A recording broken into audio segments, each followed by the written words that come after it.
Hey, this is Zac. And I'm Clint, and we wanted to thank Exoterra for sponsoring this episode of Colubrid and Colubroid Radio. Exoterra is the industry leader in glass terrarium enclosures, and we are a big fan of getting to see the species we work with, both at home and at the university. We utilize Exoterra caging here at Metazotics, and in addition to top-quality terrariums, Exoterra offers an array of heating options, lighting, supplements, decor, and truthfully anything needed or wanted when keeping reptiles. Thank you, Exoterra, for supporting Colubrid and Colubroid Radio.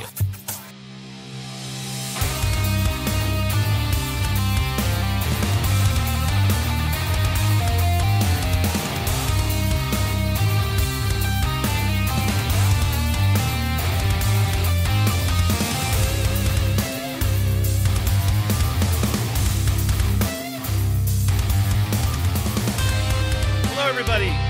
Welcome to another episode of Colubrid and Colubroid Radio. I don't have any clue what number we're on. I should have looked that up, but I know we're in the 50s still. I'm about to say 50-something. 50-something, yeah. So this is going to be a Clint and Zac only episode. So how you doing, Clint? I'm doing good, man. I'm doing good. How you doing? I'm doing well. The legacy of the semester is now gone, so I'm just in research mode, field mode, summer mode, which is a lot better for me because I get to focus on the stuff I like to do for the next 3 months with only the occasional admin meeting to suck me away from my happy place. But anyway, I've done some field work, which we'll talk about here shortly. Nice. Got lots of eggs at the university dropping. Just to give that real quick, I think we're up to, and I texted you this because they're almost all going to you. We're up to about 240 now king snake eggs. And we just breached the 100 mark. Like we're over 100 hognose snake eggs, which is what I wanted. Nice. Yeah. And I don't think we're going to have the incubation issues that we suffered last year.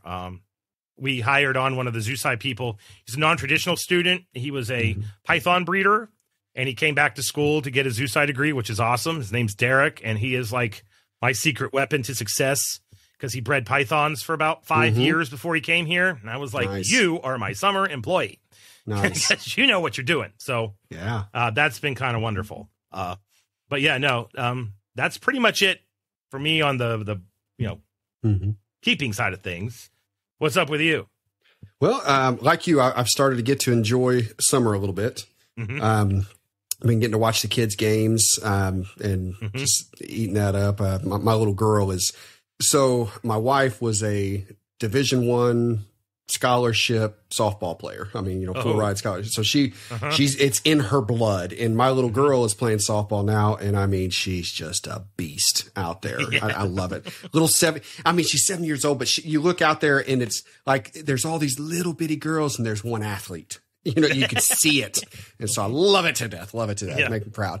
One of my sons is playing ball as well. And he gives his best.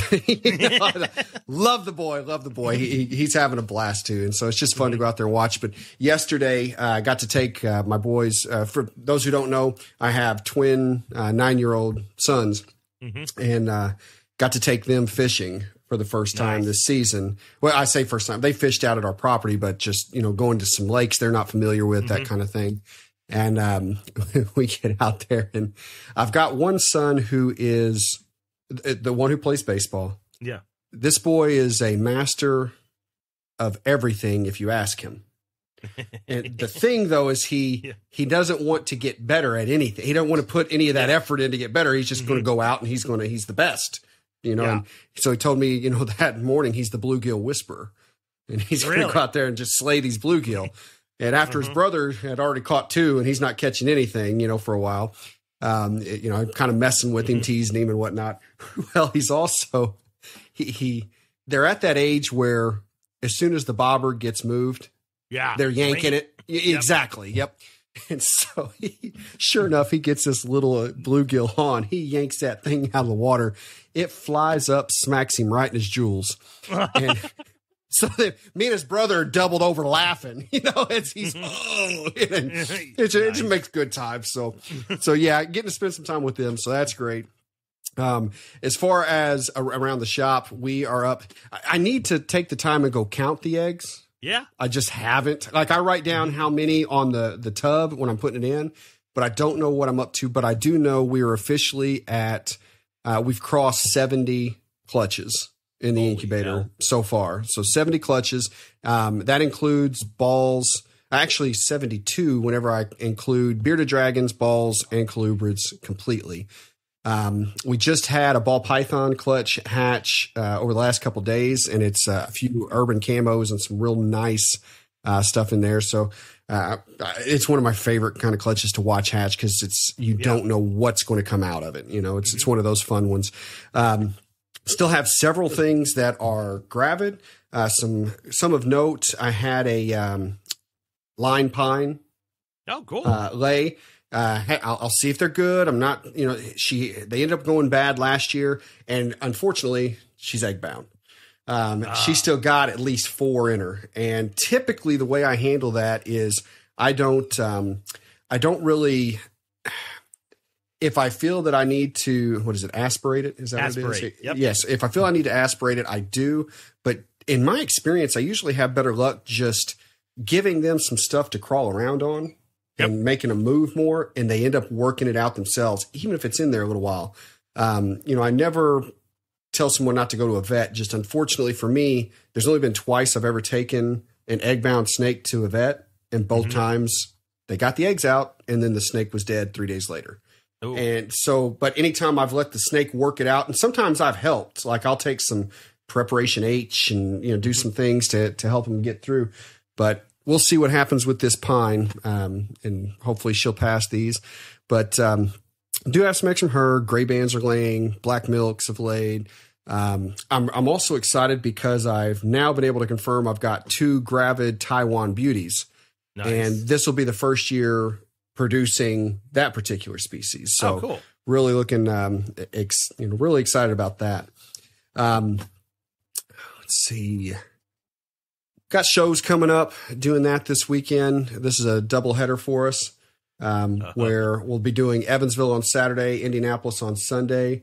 And while it is 2 busy days, I prefer that over having, one show this week and one show next week. Mm-hmm. One, because you can, with all the colubrids, it's nice to just skip feeding that week of a show. So I'm not cleaning hundreds of deli cups, at the show that they went.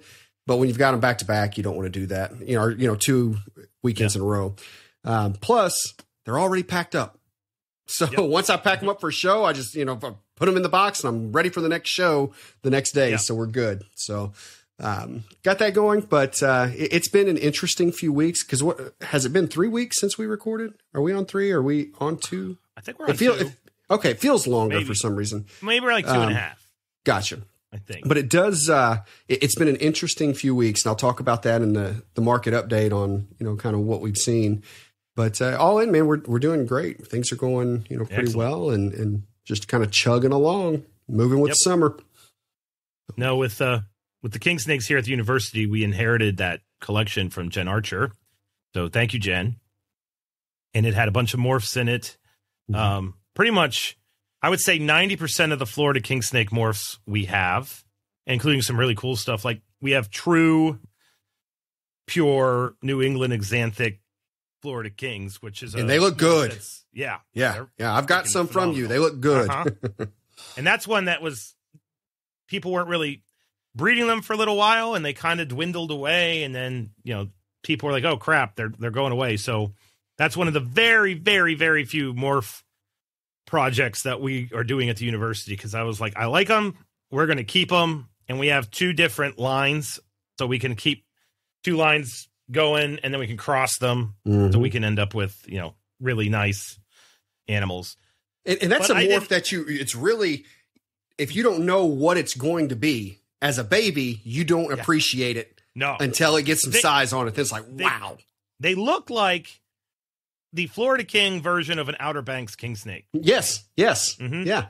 And everybody that listens knows that I've got far too many of those bastards that choose death over life when they're born. But anywho, I also have an Outer Banks king that's about to drop. But I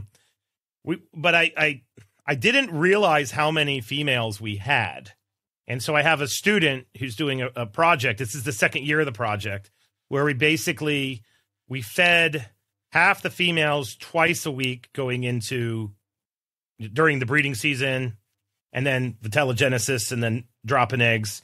And then we did like body condition indexes on everybody. And the ones that were like at a normal weight or slightly underweight, they were the ones that got 2 prey items. And then the ones that were a little chunky, we fed them 1 prey item. And we just wanted to see if it impacted the number of, offspring. Mm-hmm. And one of my lead keeper here, Lauren, who you've met, came in and was having a meeting, and she's like, okay, here's the pairings that we have. And we try to get 30 animals because of statistics, all that jazz. Mm-hmm. And apparently I was doing something at my computer, not paying attention to the question that was being asked. This phone call was great, by the way, Zach. And I got asked, do we breed all of the females? And I apparently said yes. And to put this in perspective, there's like 40 of them. So when I got the text message saying how many eggs we got, I was standing somewhere in bumsuck nowhere, Kentucky. And I came through and I looked, and then I did like a quadruple take, because I thought we're going to have 80 king snake eggs. And when I saw that we were at 220, and I knew we had about, 10 more ladies to go, mm-hmm. I was like, holy hell. So yeah, Florida Kings, we got them. And I told them, because, don't cross stuff, morph to morph. So we make like white side to white side. So we make a bunch of white side, because I don't want to be like flooding the market with a bunch of rando combinations and we don't know what the hell we made. Like we don't want to do that. But yeah, no. So I can and I have to say, I loved, so everyone knows, here's the phone call I got. Yes, Clint, I need you to be honest with me. How many snakes can you handle? And I go, what are we talking about here, Zach? Exactly. It's so funny. Yeah, we got that, man. Bring it on. we can and you sent the gift saying bring it on, so we are. Anyway, but yeah, I have all my locality stuff, which is mine. That's like separate from the school. So I have on the ground now my Hernandos have dropped. They're great looking king snake. My Hendry counties have gone. My Belglades have gone. Which Hendry County, Belglade are kind of the same. They're the south of Okeechobee, Canefield Kings, which a lot of people are like, oh, just Floridana. That's actually my favorite, because those things are thugs. They're just these giant, brown, beefy beasts, which is like, I like that in these animals. I think I have an Eastern clutch of, not the Chesapeakes. I have the, I forget which locality I have from North Carolina, but it's the Rowan same one. County? What was it? Rowan County? Rowan County, yeah, because you got them last year. Yep. They're nice, too. I like them. So. And the OBXs, so lots and lots. I've got Splendida. Desert Kings are dropping now. Didn't you have an albino pop out? Yeah, I had had that pop out. Nice. So I'm going to probably have more of those. And then the Dade County, like the pure Brookseye from down around the Everglades, that one just dropped yesterday. So the only one that hasn't dropped yet that has me nervous is the one I want the most, because that's the way this always works. But there's the wide-banded Pinellas County Kings, which are like probably the coolest looking Florida King out there. In all honesty, I have a female that is gravid AF, and she just needs to drop. Like, just freaking drop the eggs already. And then I have the narrow-banded Pinellas Counties. And my Pasco's laid. So nice, good to go on locality Kings. That's for damn sure. So before we move past, I want to give a shout out to a listener, because you were talking about the Outer Banks giving you problems, and like I said, anoles. Michael Button is one of our listeners, and Michael obviously heard me talking about the gray band, how much trouble they are for me at times, and how I was wanting to get some fence lizards in. Thank you, Michael. Michael went out, got me about a dozen fence lizards, and we now have those set up in our nursery. We've got a colony going, males, females, so hoping to produce them. We'll see. But nonetheless, I have what I feel at this point, everything I need as far as scenting for all these baby gray bands that will be coming. So we're excited about it. So thanks, Michael. Appreciate you. Yep. I've got a Knowles now. That was the trick for me when it came to the Outer Banks, for sure. And it's funny. We're doing a lot of field work in Kentucky, and I don't want to yank a wild-caught Scoloporus out of Kentucky because I need a collecting permit to do that, and I don't want to do that. But I told some of my students jokingly, if you see a fence lizard and it's got a great big gob of shed about to fall off its body slam it and get me that skin. Because everybody has whirl packs, which are these little Ziploc bag things. And I was like, just shove it in the whirl pack, push all the air out of it. And if you give me that, you will be rewarded handsomely, because that's what I need more than anything right now. But yeah, I'm actually going to be going to, where are we going? We're going to Southern West Virginia. No, I have students going to Southern West Virginia next week. And I told them same deal. We don't bring me the live animal. Just bring me its skin if it's shedding. And they oh my God, the way they looked at me was just what the hell are you having us do now? I have asked them to do a lot of crazy stuff, but they were like, so we're helping lizards shed. I was like, yes, that is what you're doing. Because I need that. That's all you need to know. That's all you need to know. Yeah. So anyway. All right. Well, so that's our updates. Since this is a Zac and Clint episode, we'll get to the topics. If you pay attention on social media, especially the Facebook page, I'm going to say thank you. Big time. This episode, they showed up, didn't they? They showed up.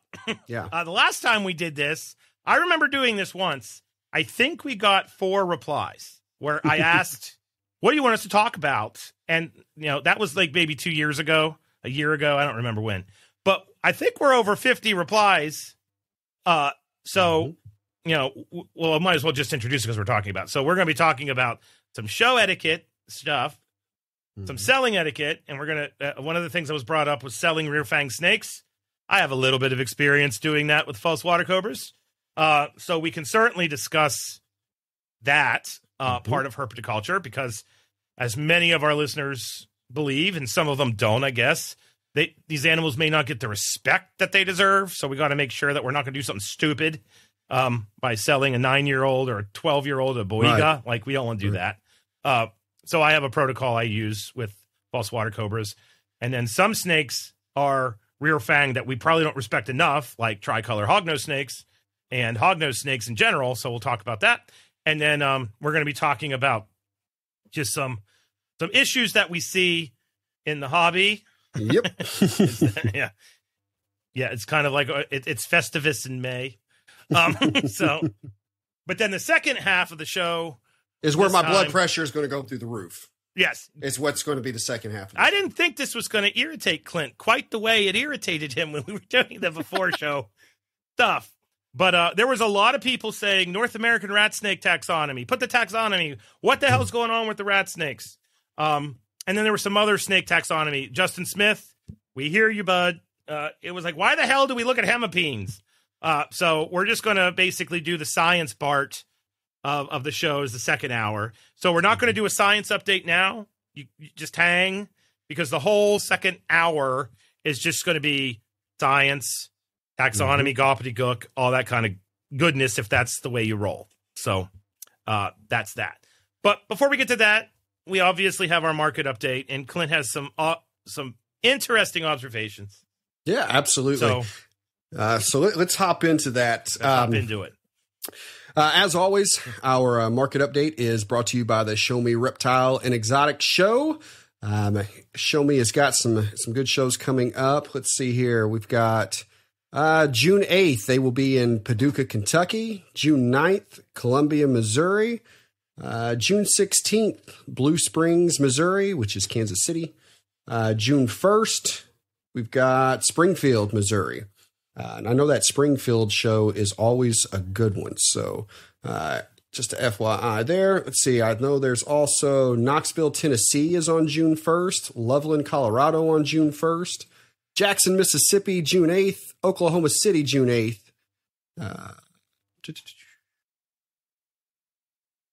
All right, there you go. I think I was a little out of order on those, but sorry about that. But those are your shows. Those are upcoming Show Me shows. So check them out. They support us. Please support them. Support the vendors that support them as well. Yes, please. And I guess since talking about Show Me, a quick little Colubrid Fest update. And Zach, I didn't even get to tell you this most recent one. So cool. we do continue to fight the venues. And I spoke to Mickey this morning, and he does have a venue sending him a pack, basically kind of a, it's digital, going to have pictures and whatnot of the venue. And it's the good news is the venue wants us. Bad news is we don't know if we want this venue, so it's we're flipped now. Right. So, and here's the thing, guys, what we have now done is one of the holdups, and I think I mentioned this the last time that we were recording, we're attempting to have everything under one roof, and meaning we want it needed to be a hotel convention center. And that's where you run into the problems where hotels don't always want the animals in, right? So what we're looking at now is it not being a hotel event center. So we could still have both the symposium and show under the same roof, but the hotel would be a separate thing. So, and the thing is if that's the direction we go, that doesn't mean that next year when we do this again, that we don't have a better venue lined up, and exactly like we want. But we're trying to hit that target date, trying to live up to what we're promising. So that's when you pivot, and that's kind of what we're doing. And in fact, Mickey and I even discussed a meeting in this city to be able to walk into these venues, because it's a lot harder for them to not answer you or tell you no when you've got the faces right there in the building. Yeah. So that's how I do everything at the university. Yeah. We're supposed to send these emails, and I'm like, no. And so when my 6'2", 260 pound frame is in your doorway, you can't really deny the answer to my question. Exactly. So I think that's, we'll see if that's the next step that we have to do. But that's on the table. But the fact that, it sounds like there is a little bit of movement on the venue, and we'll see if it's one that is going to fit, with what we're trying to accomplish. So there's that. Now let's talk market, because this was interesting. So the market over the last few weeks has, from a national standpoint, it's continued to move. In fact, we've had an overall market change, and of course, we're talking about Morph Market and what's listed there. An overall market change of 4.1%. So we've seen 4%. We've seen a drop, a little bit better than that 3% trend that we've been noticing. Ball pythons fell, let's see, 1,687. So a 4.7% drop in ball pythons. Other pythons, a 4.9% drop. Boas, a 7.6% drop. And colubrids actually went up a little bit, as far as, and we're talking all colubrids, if my numbers are right here. I copy and pasted some things over. I may need to jump over to my other. 1 second. Let's get onto my other data here. I apologize. All right. Oh, good. Now I've got it. No, colubrids didn't jump up. It's transposed. It was boas that jumped up 170. So that one was interesting. And we've actually been seeing boas climb over the past, since May 9th. So I think that we are having more and more litters dropping, becoming available, so we're hitting boa season. Colubrids had a 4.1% drop. So that's 195. But like I said, an overall market drop of 4%, which is, again, pretty interesting. Let's dive into colubrids, and I'll tell you guys some personal observations of what I witnessed. So with colubrids, we had, let's see, corn snakes. Big movement in corn snakes, 14.6% drop in corn snakes, 191, where hognose, 2. There's 2 fewer hognose listed than what there was a few weeks ago. So my guess is up? Today. I literally think I bought those 2. look, Clint, here's the box of hognose snakes. That's awesome. Well, and again, I'm sure that we've had more snakes listed and more sold. Because, in fact, I know that, I mean, when we look at all other colubrids, it actually only dropped 2 as well. So you had corn snakes down 191, hognose down 2, and all other colubrids down 2. And I know personally, I sold several, so I know that that's not quite accurate, right? So I think we're starting to see that balance point where there are eggs hatching for those who, started a little earlier. Those are beginning to get posted. And so we'll start seeing now probably a level period over the next week or two, maybe even 3 weeks. And then we're going to start seeing those numbers ramp back up. That's, again, the expectation. So here's something neat in the trend over the last 3 weeks. And I'm doing, first off, there was a show that was put on, and it was put on a holiday. And I was speaking to Steve, our animal care specialist. Steve does a bunch of shows. I may do several. Steve does a lot more than I do. Steve's a bug guy. So for him, it's one of those, it doesn't matter what season it is. It doesn't matter where. He's going to have a good day because he's got all the feeder insects when he goes, to a show, and people have to buy food, right? So Steve always does very well. And he said, he goes, there is one holiday that I would never do a show on. And it's not any of the big ones because those still may be successful. It's Mother's Day. The mother in this particular show we were talking about was on Mother's Day. And he says, there's no way I would do a show on Mother's Day because that show's going to bomb. And here's what's funny. At Metazotics, as you guys know, I track everything, right? And I have a graph that shows me 2022 sales week over week, on a line graph, shows me 2023 week over week, all 52 weeks of the year. And so I can see the same patterns where it's nice to see 23 above 22, but I see the same trends for the most part. And then 2024, the same thing. Yeah. So the week before, our weeks go Sunday through Saturday is how I measure our weeks.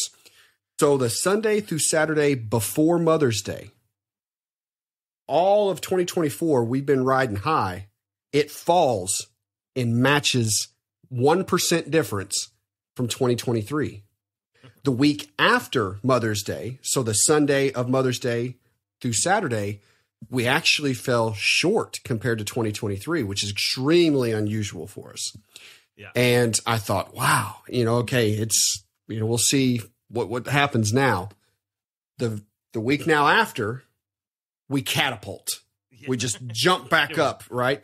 And so it's I have to tip my hat to Steve for calling out the importance of that particular holiday when it comes to our hobby, because sure enough, I may have not gone to a show, but I saw it in store on it's all surrounded. The week before and the week after, we came down and then fired back up. So another interesting piece that I've now noted, in my tracking to help me understand why certain things happen, that particular holiday, be ready. Yeah. Another thing that I did, and I'm going to recommend to people, I'm a little late of recommending it now, but I have a year that I didn't do this, and I saw what happened, and I had a year I did do this, and I've seen what happened. And so it's Memorial Day. Okay. I did run a pretty nice special for Memorial Day weekend. Not necessarily Memorial Day. We're closed. Everybody's, we're out doing our thing. But the weekend of Memorial Day, we did run some specials. And we had a much more successful week than what we did Memorial Day weekend the year before in 2023. So I will say that's a particular day that I think people are looking for specials. A lot of the big boxes run specials. Kathy and I went out looking for furniture. There you go. And so I think that sometimes we don't, as hobbyists and as breeders, we may not think of ourselves in that arena, but you should. Because people are looking for it. And if you put it out there that you are doing something special, people are going to pay attention to it. And it resonated for us. So, it is advice that, if you take notes, put that on your note that make sure that you do something for Memorial Day, because it can certainly benefit you. And I think that's what I've got for the market update as a whole. It's been interesting. I love whenever I have a 2 or 3 week period that I learn something that I wasn't expecting or didn't know. And this past 3 weeks did that for me for this year and helps me prepare better for next year. So, no, it's always good when you're doing, this kind of thing or whatever it is you're doing, and you come out with a little bit more wisdom than you did at the. Oh, absolutely. Prior to the onset of whatever it is that you're doing. That's the thing that I've realized this is getting away from snakes, but it also applies to herpetoculture very much, is like, there's a difference between like knowledge and wisdom. Like you can know all the book facts, which is like knowledge, but that doesn't mean you understand how they apply to crap. Yeah. Which is the wisdom part. So, well, and there's often times that it's funny. I'll tell a quick story of whenever I was working at my previous employer. We would have these meetings of all the district managers and regional vice presidents, things like that. And they would have the district managers. We would present our business. With this particular leader I had, my favorite, my mentor, he would have us basically where we're talking about our business. We're showing the numbers. We're showing how we got there. So it's not just what the results are, but what caused this and what we're doing differently, what our plans are, what we discovered. And I don't remember what it was I was presenting, but I had a theory and I put it up there and I showed how I got to it, how I proved it on what I was, here's why, whatever. And afterwards, one of the other district managers came up and he said, I love when you present here, because it's amazing how you will have come up with a thought and then you end up showing it, proving it, and, and how often you're right. And I go, well, here's the thing. You don't see how often I'm wrong, because I don't put that in a PowerPoint. You know what I mean? And but the thing is, it's one of those, you think that you know an answer, and then it's okay to prove yourself wrong, or prove yourself right, but just go figure it out, and just keep doing that on whatever it is you're looking at. So that's what I like to do, man. It's you try to understand why something's happening the way that it is. And then once you figure out why, you figure out what can I do to make it happen the way I want it to happen, type of things. So good stuff, man. It's fun. Good stuff. It's fun. All right. So how are we going to do this next part? Yes, I'm the Festivus part of May. Yes. So, okay.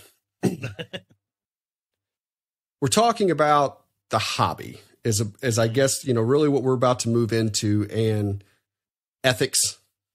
Yep. And doing things appropriately. Yep. Doing things the right way. And this is something I reached out to Zac because typically, as you all know, we avoid drama. Like the plague. Yeah. I mean, that's not, now we may have, opinions on things that we share, such as cohabbing, such as, things that are debatable topics, right? That we're pretty firm on our stances on. But we really don't get into any of the hobby BS, because that's just not who we are. I don't think we have time for it. No, we don't have time for that. Or the patience. And that's not what we want to perpetuate.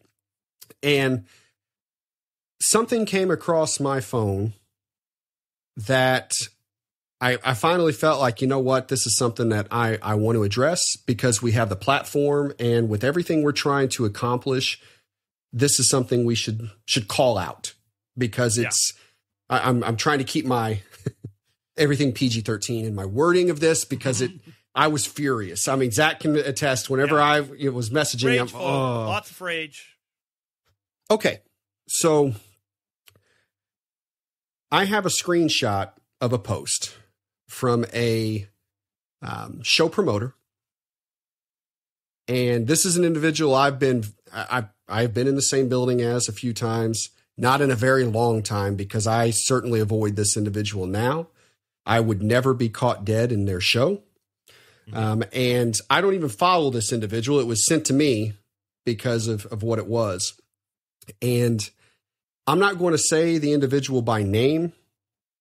I feel that is inappropriate. But I will say, if any, he is commonly referred to as Dr. Death.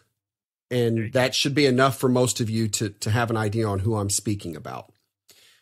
So here was their post. They had a show, one of his shows. And he is the individual who posted this, word for word. Today's show was one for the record books. The best May show I have ever had. Lots of customers, but a crazy day as well. Vendors fighting with customers, vendors fighting with vendors, customer passing out, and the paramedics being called. Was an exciting show. We will be back in July, so mark your calendar. Are you kidding me? Yeah. It's Jerry Springer BS is what that is. I was livid because here we are. Every other week, we're preaching, do better, be better. Mm-hmm. You know what I mean? Be who we want this hobby to be. And it's one thing that I don't like it, but it's one thing for this to occur at a show. Mm-hmm. But for the show promoter to want to use that to promote the show, that, hey, come to our next show, you may see people fight. Really? Uh-huh. I hope, I know, let me say that. I know that the majority of our listeners despise that type of behavior. They understand how that reflects on all of us.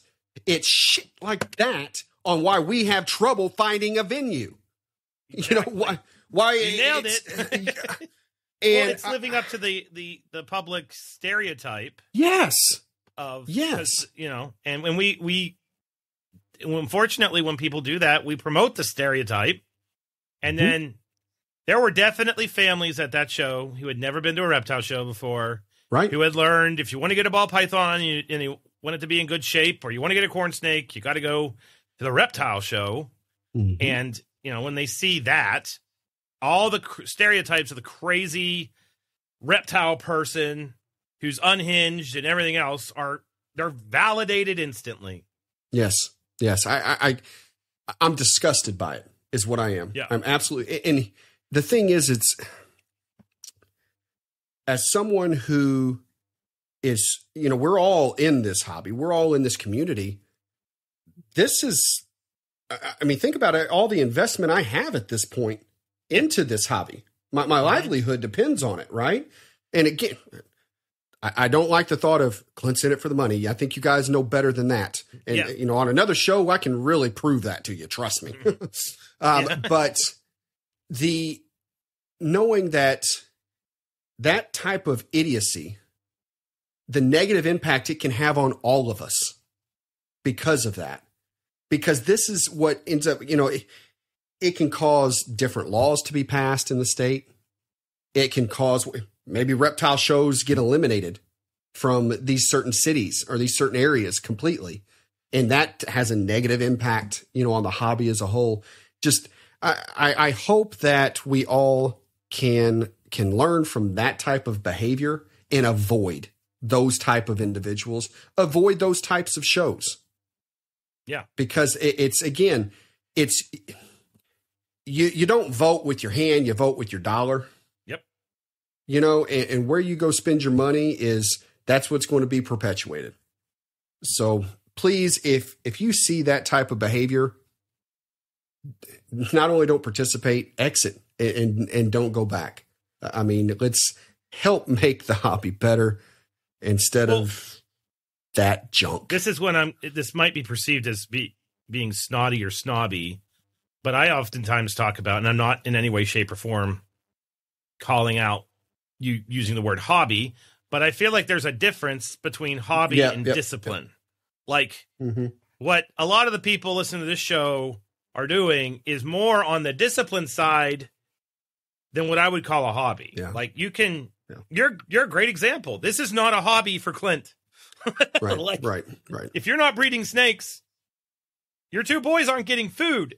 So I would argue it's not a hobby at this point. It's definitely a discipline that leads to your avocation and how you're getting, how you're paying for your mortgage and everything else. So there is this kind of continuum that I think about all the time. And not that you have to go down the discipline line. I'm not saying that. There's nothing wrong with you having like 3 or 4 corn snakes. That right. You go after a hard day of work, you go and you feed them and you watch them and you give them a good enclosure and like more power to you. But when you have like 60 animals and you're trying to make their care as good as it can possibly be, and you got to get that rodent bill and you're willing to pay the electric bill, and then there's a production aspect of it and you're trying to market that and move that out, that is like, I'm sorry, that goes beyond the term hobby at that point. You're absolutely right. You're absolutely right. And I feel like what we promote, and a lot of our listeners and all of our guests, let's be real, this is well beyond that term hobby. You can you can have your hobby revoked from you, and your standard of living shouldn't change. A lot of times it goes up. Yeah, it probably goes up because now you're not spending money on said hobby. But I just like the idea of herpetoculture being a discipline. And the other reason why I like that idea is that a discipline implies a hierarchy. Like, you are doing this to better yourself. You know, if you're in, Philip Leitz talks about this all the time on Project Herpetoculture, because he does herpetoculture and he does jujitsu. And he's always talking about how, like, you start at the bottom with jujitsu and then you work your way up. And as you're working your way up, you're getting better. You're also becoming a better person because you're adding discipline to your life. And I feel like if you're really doing this well, herpetoculture, and I don't care if you're a nerdy locality king snake breeder like me, or you're breeding, leopard geckos, or you're tackling some crazy animal like Acrocordatus, like Mike Clarkson did when we had him on there. It goes beyond a flippant hobby. When you're taking notes, you're taking data, you're tracking trends. You're like, that's what I do as a scientist. Like, I don't, there's very little difference between some of the things I do with the crayfish, which is my professional life, and what I'm doing herpetoculturally with the snakes in my garage. Like, I mean, and so, right. And so that's why I feel like maybe the people that are showing up to the show and beating the hell out of each other don't have their priorities in the right spot. And it might be a hobby to them, but yeah, like we haven't had him on yet, but he is one of my herpetocultural heroes. Like what Ron St. Pierre does with his stuff, that is so not a hobby. That is downright science. Like I love listening to podcasts he's on. He's using the freaking scientific method to be better. And that is a discipline. There's not a spec, you can have a discipline in your life and it can give you the same buzz and endorphin hit as a hobby. And so when we got people doing that crap at a show, then it does look like a hobby, and we don't need hobbies, and we don't need reptile shows because everybody's going there and they're beating the hell out of each other. And then the next thing you know, DNR gets involved. Or what about this? What if that family that shows up whips out their smartphone, starts videotaping, and then puts it up on TikTok? Look at these crazy snake people. So it's not a good look, and it can actually have, very negative consequences, across the board. And like I said, and as bad as it is for it to happen, for the promoter to want to publicize it, yes, makes it that's even the worst worse, part. even worse. You would think you'd try to hide that crap, right? In fact, if that had been me, that post would have been an apology. Yes. And it would have been an apology to those attending that show and ensuring that they knew those vendors would never be here again. Yep. That kind of thing. But no, instead it's Jerry. And so. Well, while we're on etiquette, yes. while we're on the right thing to do, let's go ahead and head in the direction of rear fanged. That sound good to you? Yeah, sure. So, and this is obviously going to be much more in your wheelhouse for me, because really it's about where you're shipping, who you're shipping to kind of thing. And, for me, I don't think I've shipped out any I've never shipped out a rear fang, anything. It's been, in person, with rear fangs for me.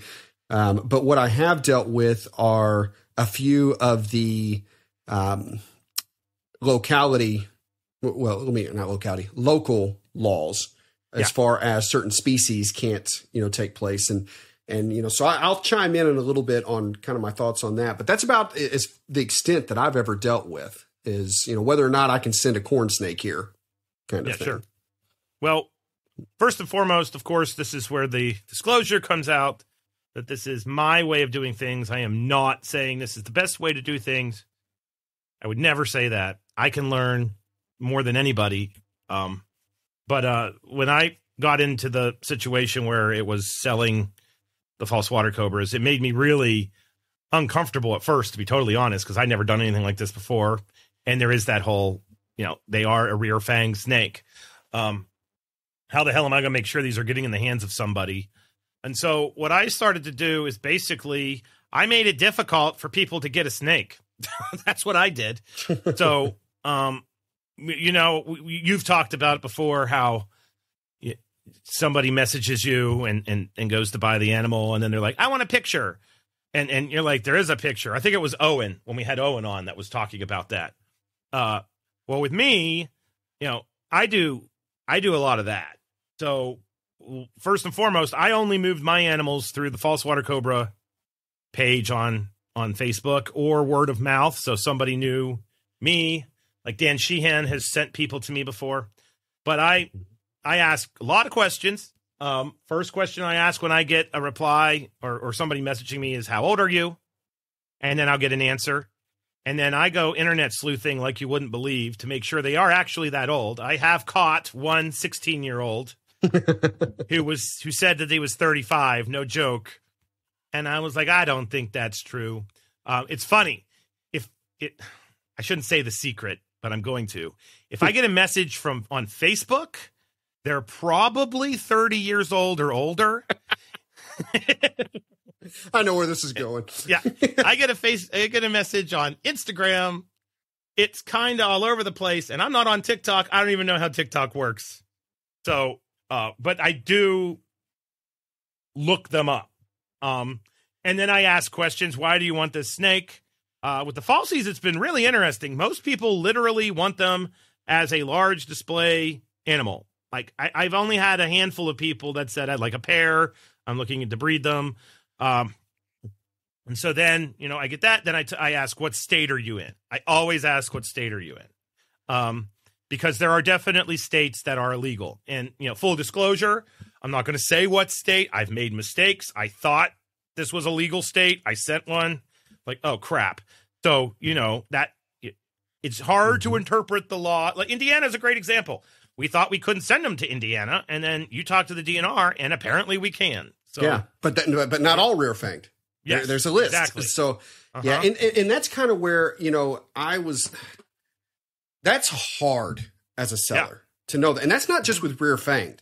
That's with any of them. Everything. Like, I mean, there's a few states that I know some of their quirky laws that would apply to me, but it's hard for me to feel that a seller should be the one held responsible for all of that, because we can't know every local law. Funny you say that, because what I say now, if I don't know what state, I say, well, I don't know the rules for that state. Can you show me that I can send it to you? And I feel like that's better than me doing the research, because that does a whole bunch of stuff in one question. You have to really want that animal to dive into those rules. Right. And I don't want to send my snake to you if you're not willing to put forward a day or two figuring that out. I don't want you to have the animal. But if you are, that tells me a little bit about you. And that tells me like you're really doing your research, and you have the capability of doing research. Yeah. If that makes sense. Yeah. Oh, absolutely. So, and I think that, and I guess for me, where I run into the problem is because with rear fang, I think there's no problem with saying that kind of thing, and having them do it, because they need to know whether or not it's legal.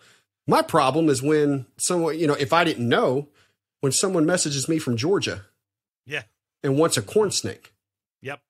And luckily, right. I even had, I had one from Georgia message wanting an Eastern King. Same thing.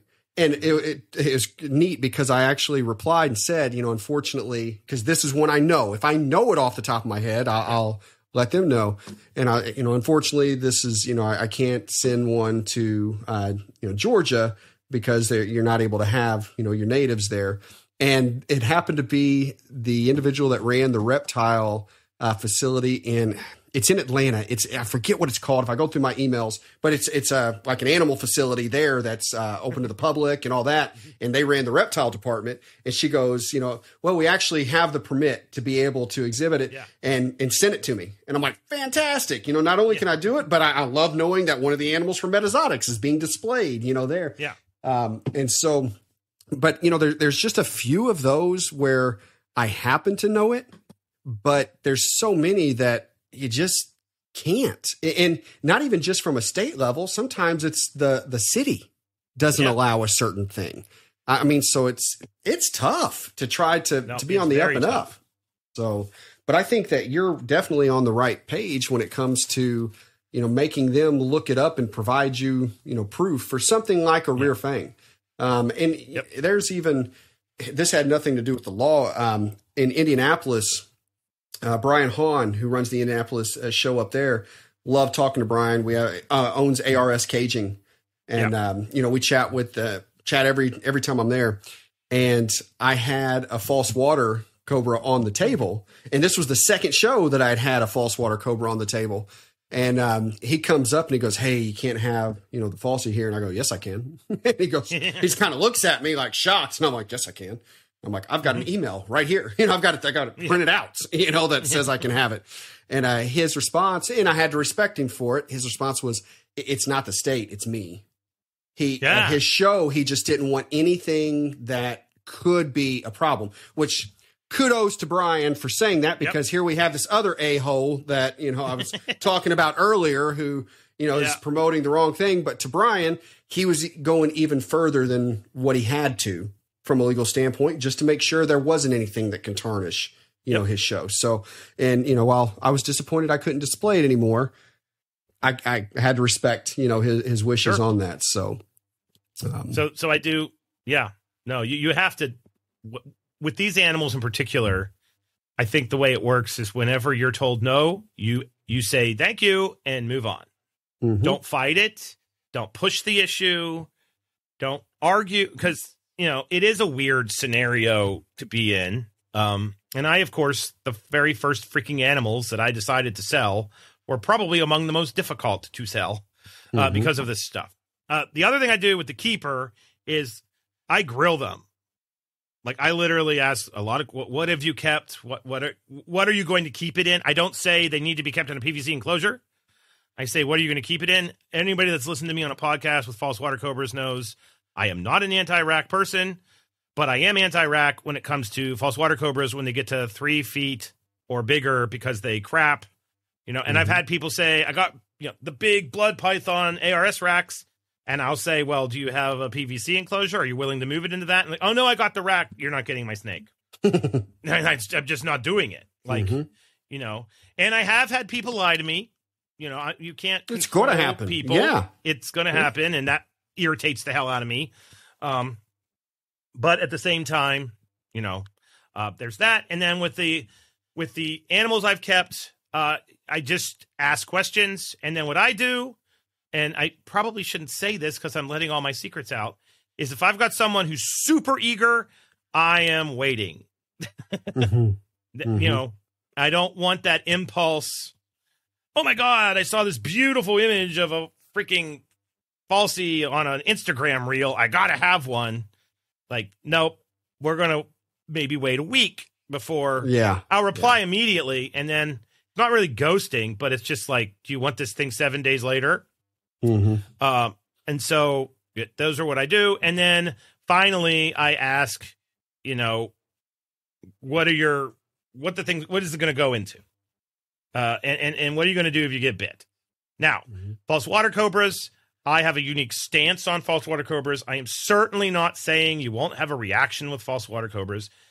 Recently, somebody put up a flipping reel on Instagram and Facebook where they and it was at a very well-known reptile establishment, where they let a false water cobra chew on their damn hand for 90 seconds.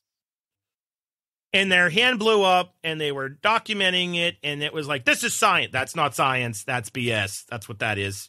It's clickbait. But even then, you get edema.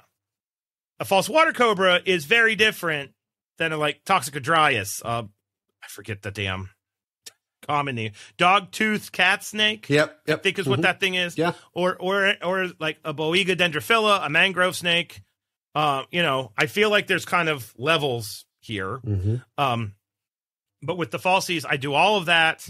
And then when I sell the animal, ultimately that animal, like that person knows I am here for the long haul. And I actually love that. Because if I put in this level of commitment, I normally get a good idea of who the hell this thing's going to. And I would say about 45 to 55% of the people that I have, sold a falsie to that were individuals, I get update pictures. I see their enclosures. And then the other thing I do is after the sale, it's probably not my business, and I might be I don't think I'm making myself putting myself in trouble, but I will check in and I'll be like, so how's it going with the snake? And almost always people are like, oh my God, look at it. It's huge. And, I would only say about 10 to 15% of the people that I've sold them to when I do that process, they'll either ghost me or they'll send stuff. And I'm like, okay. But I mean, let's be real, people. That's the reality of this when you're working with humans. Full disclosure, I also will wholesale the falsies. That's different. I don't like doing that, but I do that on occasion. And at that point, I feel like I am giving it to the next individual. It's on them at that point to, where it's going ultimately, but I might be wrong on that. So that's my process. But one thing I want to talk about with the rear fang thing is respecting the rear fanged snakes of the world. Because if I talk about a bone slang or African twig snake, Theloturnus, the snake nerds listening to this are going to be like, oh God, African bone slangs, if they bite you, they're cytotoxic. They make your cell membranes dissolve, which is great. So you crap blood, pee blood, blow blood out your nose, cry blood, and spit blood. Every orifice leaks blood. That is not an animal that you want to nibble on you. Yes, exactly. So, and that's a rear fang, okay? So, that's an animal that people are going to be running around with hooks, treating with the utmost respect. Now I want to hop over to our good friend Xenodon pulchra, which is a tricolor hognose snake, which I mentioned. I wrote a book chapter on those guys, and I dove deep on the South American tricolors. Now, in human care, they rarely bite. You have to either make your hands smell like a mouse or rough them up and on a bad day. This is a snake, people go hand over hand. Baron's racers. People are always online holding their Baron's racer the exact same way you would hold a rhino rat snake. Those are two snakes that people kind of, herpetoculture has this idea of, oh, well, they don't bite. They're not that bad. We don't treat them the way we would treat another animal. Those two snakes, if they tag you and they get you good, you're in trouble. There's one bite history online of a tricolor hognose snake bite. And they are my classic example because the falsies are big. They're bad. They had a reputation for being extremely venomous. They are venomous. I'm not saying they're not venomous, but very rarely do you get hematomas, blood blisters, all the nastiness associated with that. The one really solid bite where a pulchra grabbed somebody and did not let go, the tricolor hogs, it's one of the gnarliest bites I've ever seen. Big blood blisters, edema with the entire finger. It went up onto the body of the hand. It went into the wrist. They couldn't move their hand. And this was a feeding accident bite where the snake bit a finger, chewed for about, I think it was 30 to 40 seconds, and then let go. It was never published, peer reviewed. It was one of those weird Reddit posts where I got bit by something and I took a bunch of pictures. But it was flippin' gnarly. So if you're selling a tricolor hog, I'm going to make the argument that you should be doing the exact same thing I'm doing with false water cobra. Or baronite. Now, the one that's truly intriguing when it comes to rear fang is one of the mainstays of the Colubroid market, which is our good friend, the hoggy. It is actually the number one colubrid, yes. Meaning there are more they take up, if you go to Morph Market, as far as all colubrids, they are a third. They're over a third of the entire colubrid market themselves. Every single one of them is a rear fang snake. Mm-hmm. Yep. And if you sit there and go, oh, it's just a hog nose, you want to boop it on its snoot, go online. I challenge every single listener to do this. Go online, type in Heterodon nasicus. You have to type in the Latin name, type in bite, and type in, I think it's Toxicon, which is the journal. There are multiple publications where they have done case studies of Western hognose snake bites. And if you see those pictures, it's going to make you think twice about booping the snoot. The thing is about those guys is that 99 people out of 100 are not going to react. They're not, because you have the biochemistry physiologically to deal with it. But that one person's going to have a real bad day. Yeah. And there have been people that have been put in the hospital from a nasicus bite. Mm-hmm. So if we're talking about selling rear fangs, the thing that bothers me is this whole like continuum of like, oh, false waters are bad, but hogs are not. You know, the bite histories for nasicus that are published look worse than the freaking false water cobra bites. Mm-hmm. But let's treat them all with respect. If we treat them all like they're a bone slang, and you know, and yes, that means if you're selling a hognose snake, make sure that they know what the hell they're doing. And who wants hognose snakes? Kids. Oh, absolutely. And it's, you know, I'll tell you what, because that's, I mean, they're popular as hell over here. Yeah. You know, there's no doubt about it.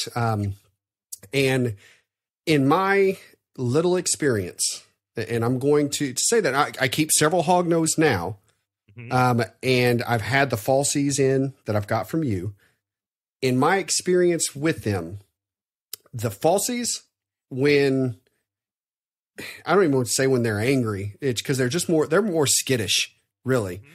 And in my experience, there's one that we've had here that it's almost like a mock strike where they just pretty much wanted to hit you, right? Oh, they do that. But the hogs, most of them are fine, but you'll get about 3 or 4 that it's not aggressive. Just anything that moves in their cage is food. Exactly. Yeah. And that, I mean, I won't let them get near my hand. You know, I'm not playing that game because I'd rather take a strike bite from a false. And this really has nothing to do with the venom at this point from one species to another. I'd rather take a strike bite from one of them than a food bite from one of them. Feeding response bites are the worst. Exactly. And that's from the hognose. I get no strikes from them. The ones that come at me are coming at me to eat my finger. And that makes me nervous. I don't want that kind of bite, you know, from one. Yeah. And so the whole reason I'm saying that is because, again, in my limited experience, the hogs would be the ones that are more likely to give you one of those feeding response bites than the falsies. So, and again, I want to say that one more time, in my limited experience with those two species. Yeah. And then the final thing on this topic is gloves.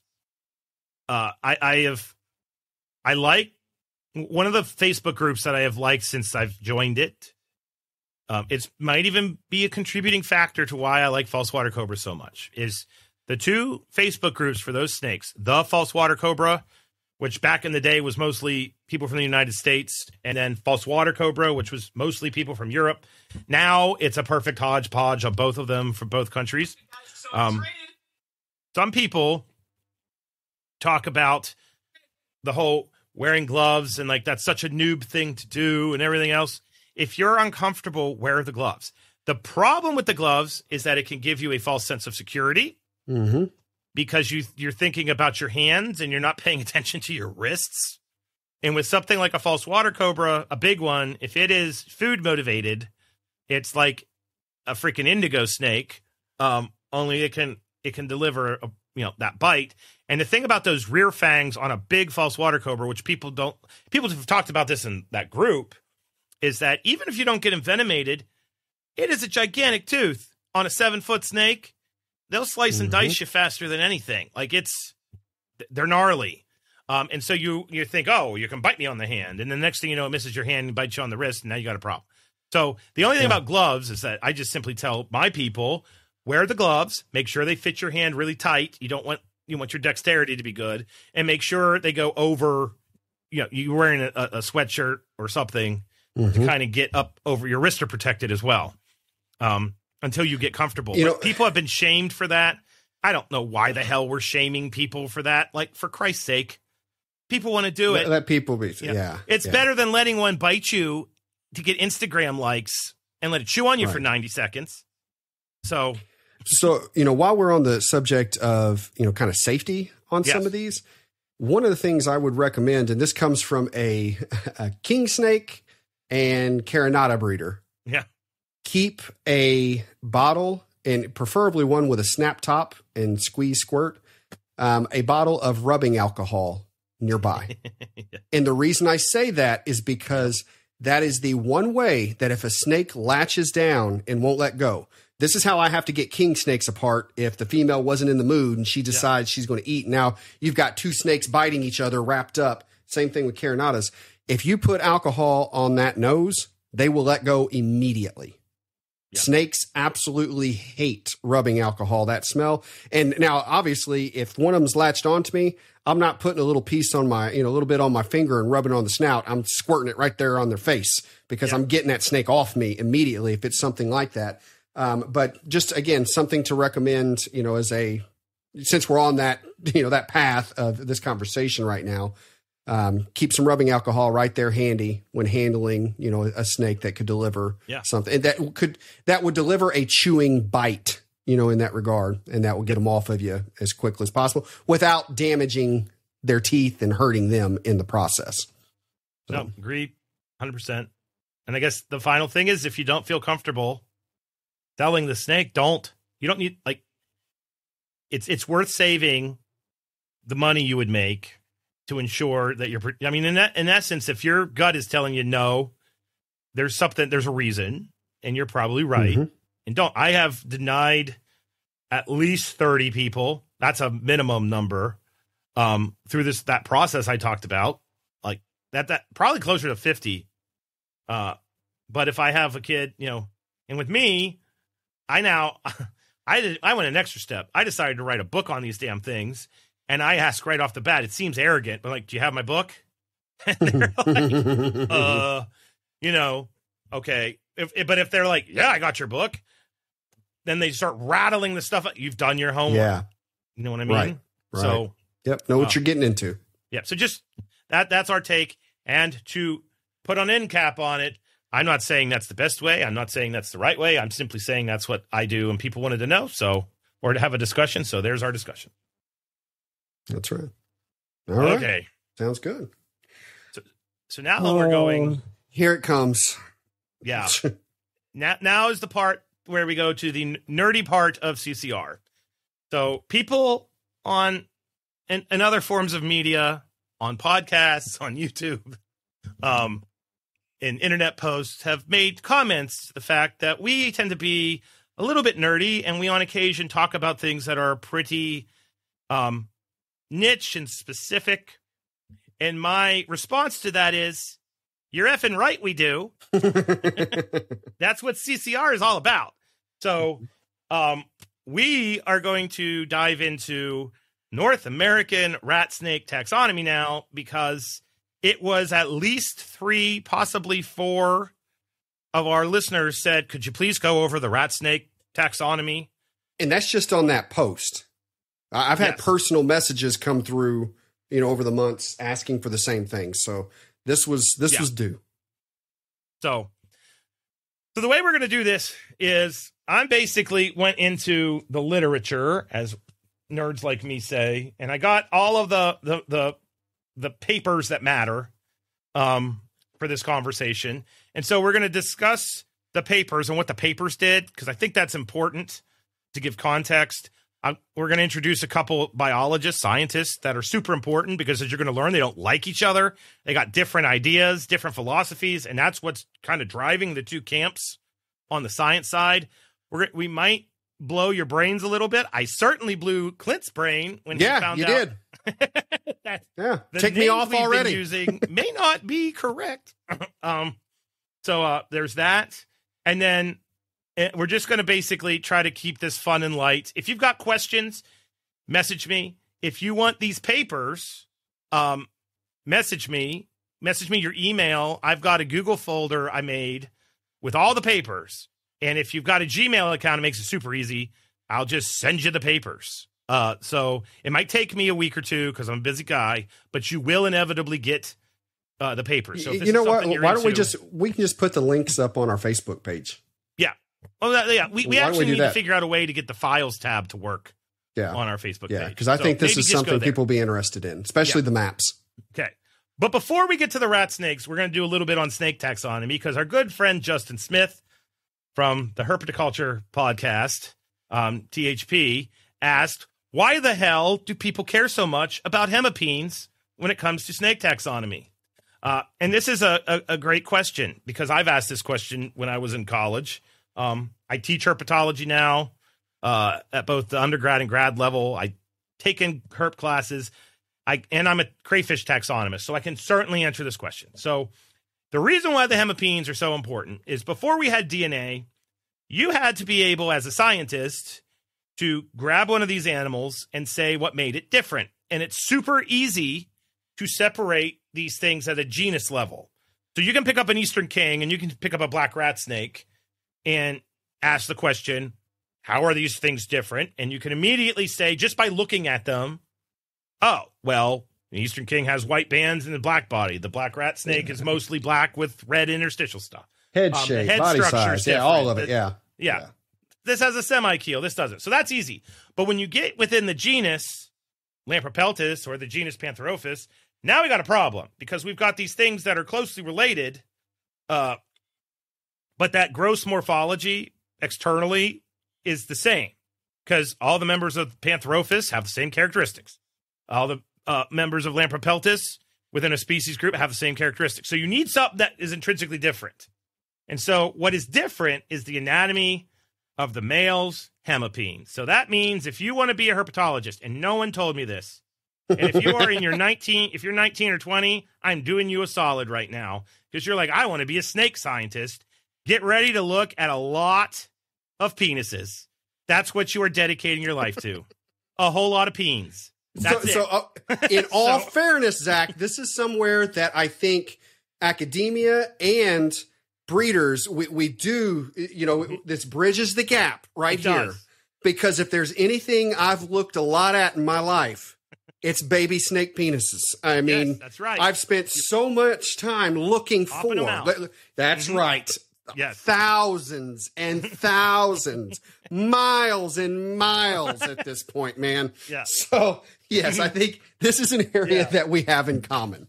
So with the anatomy of the hemipene, what basically it boils down to is snakes do what a lot of arthropods do, and crayfish do this too. It is they speciate through a process that's sometimes referred to as lock and key speciation. So the female's reproductive tract, when you go internally, has various nooks and crannies. And the male's hemipene, when it everts and basically goes in to inseminate her, has to fill said nooks and crannies to get the sperm into the oviducts. And so if your hemipene structure, isn't the proper shape, size, whatever, you can mate with another species all you want, but you're not going to be able to pass your sperm on.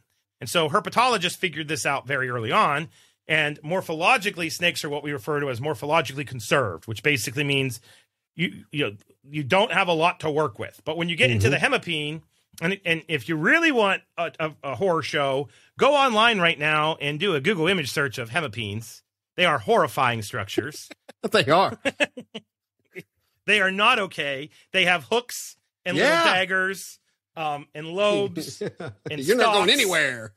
No. And they literally, when we use the word lock, that is the point of that structure. They are locked together. And so what ends up happening then is within different species groups, you have the basic anatomy is the same, but then you might have, an extra lobe here, or there's a groove that's inside the hemipene referred to as a sulcus. So the depth of the sulcus matters. The size of the hemipene relative to the body length matters. And so with this lock and key speciation, if you describe the hemipene, and the hemipene is different between population A and population B, then you can use that as a morphological character to separate species. So when you go into a museum, and that's one of the things that I got to do in the past couple of weeks, is go up to Carnegie Museum, go into the herp collections there, which is, it's weird. It's awesome, but it's the polar opposite of herpetoculture. Like I see your collection, they're all alive. I see Carnegie's, they're all dead. They are very dead. And with the boys, what you do when you preserve a snake is you basically evert one of the hemipenes with the formalin and preserve it outside of the body. So then a taxonomist rolls in and they can look at that structure. So that is the point. So, and then, snake families have basic anatomy. So like colubrines, which are milk snakes, pine snakes, rat snakes, the tribe Lampropini, if you know what that is. All of the snakes we keep from North America, they eat rats. They're all basically those. They have a basic structure where there's like there's like a stalk to the hemipene and then two lobes. And then with the dipsadids that the animals that I wrote the book on, they're notorious for not having a stalk. So when the first taxonomists were breaking snakes up into families, there's just a tremendous amount of hemipene description. So there it is. When I was writing that book, there were times where I was like, I might feel a little bit dirty. I've spent the past 3 hours trying to figure out how these things are different. And I've just learned a lot about this snake's junk. Like that's basically that's what it boils down to. Well, and I hope that this has satisfied your hemipene curiosity, Justin. Yeah, all for you, bud. That's right. That's right. And everyone, you heard it here first from Dr.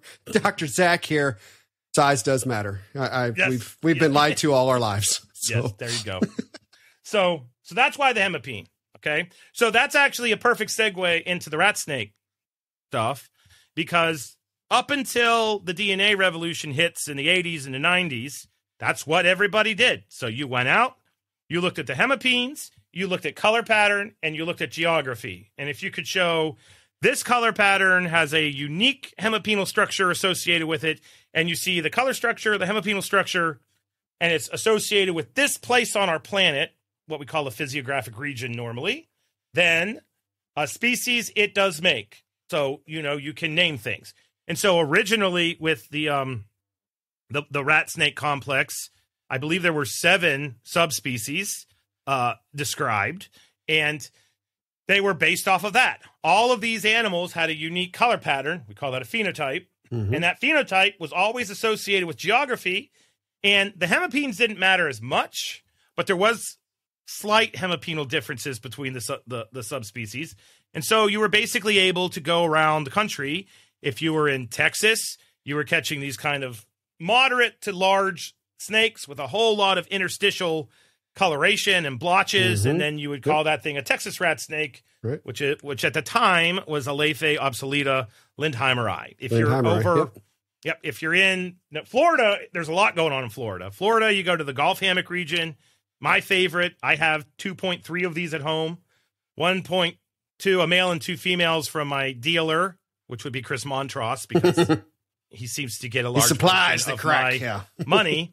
And then who's been on the show. And then oh my God, I just forgot. Chelsea Denier had them as well. So I wanted, 2 different lines. And that was Alephe obsoleta Williami or Williams. I always get that part wrong. But this is a snake that's got a gray background, that kind of classic ladder pattern on the first third of its body that then goes to the blotches. And then it's found in the Gulf Hammock part of Florida, which is a unique ecological place. You get into peninsular Florida all the way up into South Carolina. In parts of Georgia, you get the yellow rat snake, which at the time, I can't believe I'm forgetting the yellow rat snake. There are people. Is that the Quadra? Or is that Everglade?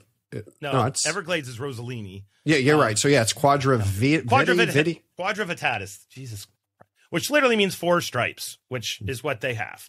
And then if you go down into southern Florida, you had the really cool one where it's basically there's 2 down there. There's one down near the Keys, which was a small subspecies, and it was described mainly on the fact that it was a small-bodied snake. And then with the pattern on it, the patterns weren't complete. margined. They kind of bled into each other. That was the Descartes rat snake, Elaphia obsoleta descarti. And then down around the Everglades is where you would get the kind of badass Everglades rat snakes. Orange, Everglades, kind of, yeah. Yeah, are bright orange. The way you tell them apart is they had a red tongue, and they were much more orange and red. And then Quadrivittatus had like a blackish to brownish red tongue, and were more of a dusky yellow with the black stripes. Though I have caught some freaking screamer yellow rat snakes around Palm Bay, Florida, which they didn't look like Rossellini, but they were just they weren't drab at all. Like they were pretty awesome. And then you get up into the main part of the country, the Appalachians, the coastal plain, the Piedmont of Mid-Atlantic, and the Midwest. And like all those black snakes were the black rat snake at the time, and they are all Elaphia obsoleta. Absolutely. Yeah. Okay. So that's the stage that's set. And in 2000, hold on. Gray was out there? Oh, too, gray right? rat. Jesus God. Yes. In the panhandle of Florida. Okay, because that's going to become relevant in a minute. Very, very relevant. Yeah. Southwestern Georgia, parts of Mississippi, Alabama, like down around the Gulf Coast. Yeah. And then you get like the extremely cool Spiloides, which are the gray rats, the ones that come from Apalachicola region. What is their trade name? White oak. White oak. There we go. Yeah. Gorgeous animals. Yes. No, I had to have those. Yeah. Guess who they came from? Mr. Montross. So I am so surprised. Yes. So that is the stage that's set going into 2000. And in 2000, a paper comes out. The paper that comes out is Burbrink et al. And it is basically this paper where a guy by the name of Frank Burbrink, Dr. Burbrink, he was just, I don't know if he had I don't know if he had the PhD or this was like his dissertation. I don't know the backstory on that, to be honest. But he basically looks at the rat snakes and he doesn't really look at them phenotypically. So he's not looking at what got us to those subspecies, which was color, geography, and a little bit of anatomy.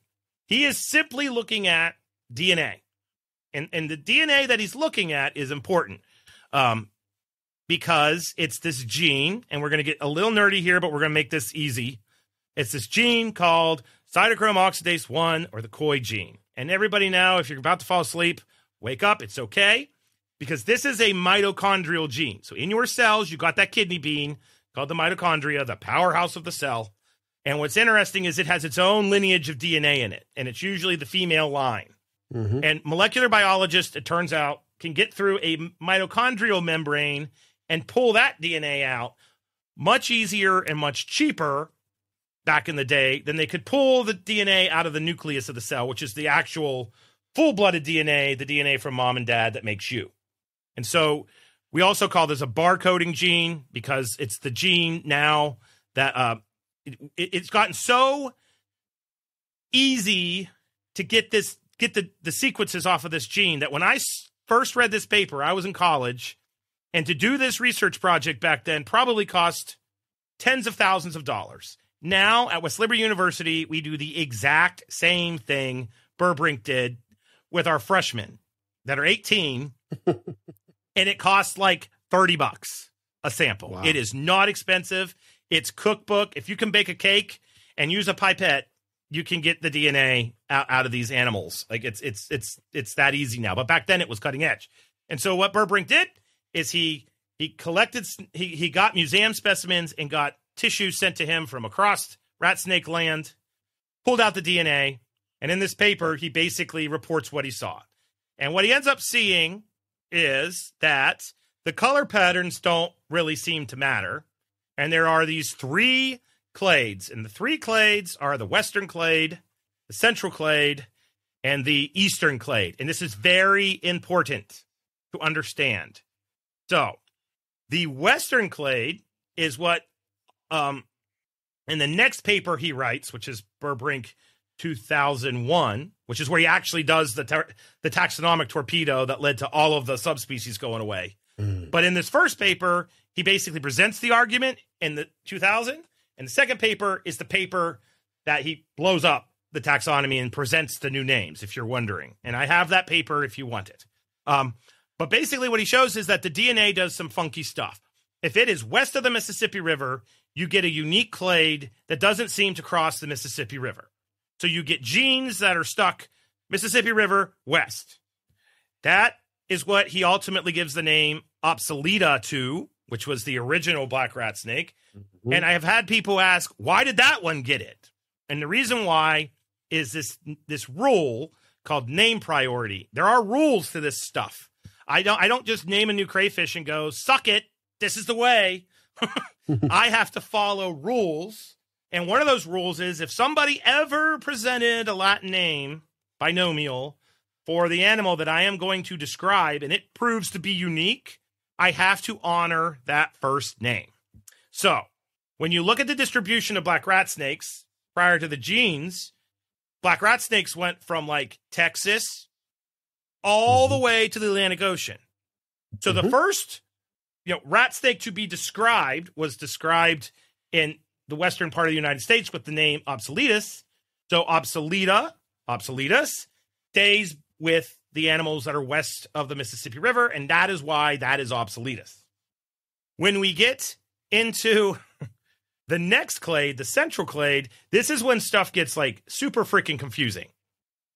So at this point, this is where I live, by the way. Yeah, this is where in this spot in the center. Yeah. So we have what Burbrink found is that there was what he referred to as the central clade. This is animals that are east of the Mississippi River. Okay. And they basically went to what is referred to as the Appalachian Front. Sometimes it's referred to as the Blue Ridge. There's a little bit of debate as to what exactly this counts as. In the case of Burbrink, I think after reading the papers, it's the Blue Ridge Mountains, which a little bit of geography. The Blue Ridge Mountains are the most eastern part of the Appalachian Mountains. And when you drop off the Blue Ridge, you end up in this place called the Piedmont. All right. So in 2021, Burbrink basically states the name taxonomically that applies to this group, this clade, is Beloides. The common name is the gray rat snake. And so all the black rat snakes from the Gulf of Mexico that are sandwiched between the Apalachicola River and the Mississippi River, and you go north into the central part of the U.S., and I wish people could see my hand gestures. Clint gets the show. I'm about to discuss this in a second. So how it ties into some of the hobby piece. Yeah. So, and then that goes over to the Appalachian Mountains. So that like kind of area right there, that is what is ultimately named as Spheloides. And then because that all shares DNA with the cytochrome oxidase 1 gene. And then when you drop off the Blue Ridge and you get into this area called the Piedmont and the coastal plain, all the way down into Florida, because peninsular Florida is east of the Apalachicola River, that is what was given the name Elaiphe alleghaniensis at the time. Okay? So we now have Obsoleta, Spheloides, alleghaniensis. I never learned the common names with this new conjecture, And here's where I want to jump in for a moment, if that's okay. So that's what we're left with. So, and at that point you have Eastern, Midland, Western. That's kind of how they were termed. And then here's where some of the confusion and understand, we still have more conversation about to take place on this. But I guess now I want to bring the hobby, the discipline, whatever word we want to use here. I want to bring that up to speed to where we're at in this conversation so far. Because of some of the kinks, the quirks, and the confusion that then has thrown into the hobby. So, one, black rat snakes specifically, because as you guys know, I'm big into black rat snake mutations. I love black rat snakes, known for a lot of the work that I do on black rat snakes with Matt Most, a lot of joint projects there. And here's where that has really thrown a spin for us. So in the hobby right now, we already know how muddy black rat snakes can be because they were crossed with Texas. They were crossed with, you have, for example, there aren't white-sided Everglades rat snakes. They were used from white-side black rat. And so they're crosses, to a degree. So the problem now is when someone wants to know if a black rat snake is pure that is in the hobby, the only way that can technically be stated is if you know where it or its stock has been collected.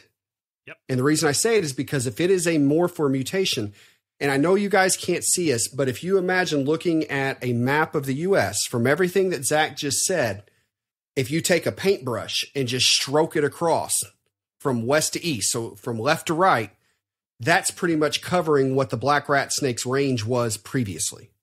Yep. Now, or according to where we're at in this history, chronologically, chronologically, there you go. Yeah. It just separated that vertically. So now you take your paintbrush and you're putting stripes from top to bottom, splitting it up in thirds, basically. Yeah. So with that being said, anyone who was keeping it, and I'm putting it in quotes, pure black rat snake prior to that was breeding things from the west to the east. And they were still staying black rat snake if they were intentionally trying to. But now, because of the way that just shifted, everything or most of what's in the hobby that is a mutation would no longer be considered pure black rat snake, because you've got Easterns bred with Westerns, Westerns bred with Midlands, and all that. Because really, North and South is irrelevant anymore. It's just East and West is where your division points are, and that's why this is so frustrating to me. I have fully disagreed with that, from the get-go, and a lot of times then. And I'd have to have this conversation a lot, because when shipping out black rats, morph market is where it really first started to become an issue, is when John, who previously owned Morph Market, he reached out to me and asked for some help on divvying up the rat snake category. And he started saying, I understand that this is the taxonomy. And I'm like, yes, but it's not really how a lot of the keepers are going to want that, So, for example, if you're going to put a black rat snake morph on Morph Market, you have to decide which category are you putting it in. Eastern rat snakes, Western rat snakes, and really those are the two arguments, because the Midlands are now just grays, or what they were called, right? Or are called. So the problem then is, what do you label yours as? Is it obsoletus or is it allogenesis? Mm-hmm. And for me, the true answer is it's either or, to be honest with you, because if it's a mutation, I guarantee it's got both in it, at this point, unfortunately. And that's not because of sloppy, it's not because of sloppy record keeping. It's not because someone's just throwing everything together. It's because that's how the range was before. So for me, in the way I've approached it, and why Zach, you'll see why he really ticked me off right before this when we were talking about it, is for me, okay, if I have to decide where to put them first on Morph Market, if it is what I consider a black rat mutation, I would put it over in allogenesis, because that's where the blackest black rat snakes come from, is the east, at this point, and southeast kind of thing. But being that Texas rat snakes are lumped into obsoletus, I don't want to put my black rat snakes for sale over there, because I still feel that Texas rat snakes are their own, even if this paper says they're not. And I don't want my black rat snake mutations crossed with Texas rat mutations, because there's already enough of that crap out there that I'm still trying to do my small part to keep those waters from getting even muddier, right? And that's where it's, what is the honest answer? You know what I mean? Is what they are. Here's how I'm labeling them to try to keep it as split as what I can under, the current taxonomy. And again, I want to point out where I live is in southern Indiana. Yeah, right in the middle of this mess. So, again, Evansville is located at the very southern tip of Indiana. It's right where Indiana, Illinois, and Kentucky touch. I've said before that we have what I consider to be the ugliest black rat snakes around. And it's, I love them to death, don't get me wrong, but they're a very dirty, not solid black. You know, the adults still carry pattern. And what we who live in this area have always felt is we're more of like in an intergrade area where gray rats and black rats, and it's not that you have some of this and some of that like you do where some of the like greenish rats are found, where you have yellows, you have blacks, and you have all this intergrade. It's not that we have some of each. It's no, they're all the same. It's just we're in that zone where that influence has come. And so you have just a dirty, gringy, you know, kind of look, but they were always considered black rat snakes in our area until this paper. Then now they're considered gray rat snakes, you know, from where Zach's at in this story. Yeah. And so it's funny you use the word zone, because one of the big criticisms of the Burbrink papers, 2000, 2001, is if you, and you know, if you want to get the papers, get them from me.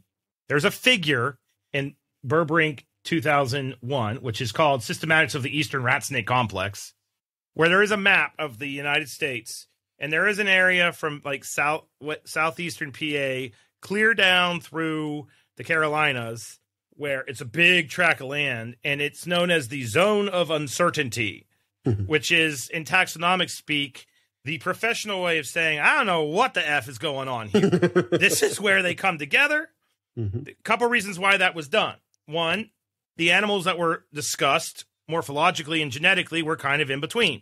Two, they didn't have a lot of animals. And this is one of the big criticisms of this paper, is that these kind of large decisions were made off of a relatively small data set. So given how common black rat snakes are, and I'm going to use black rat snake for all of them, and how widespread they are, you know, it's not difficult if you do an all call, even in the early 2000s, to get tissue from a lot of places. And the way that this kind of taxonomy works with the genes, it's always better to run it on as many samples as you can.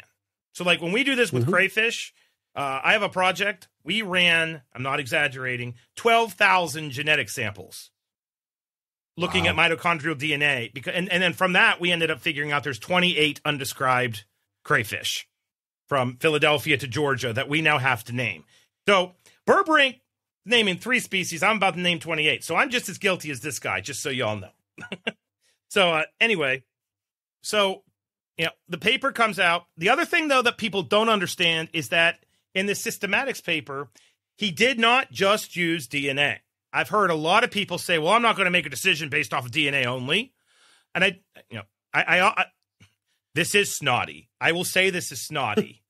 As a scientist, there's a part of me that's like, well, why do you get to make that call? Do you even know where DNA comes from? Like, it's what we use to catalog the diversity of life. Like, it's science. It's also as objective as it can get, kinda. More on that in a bit.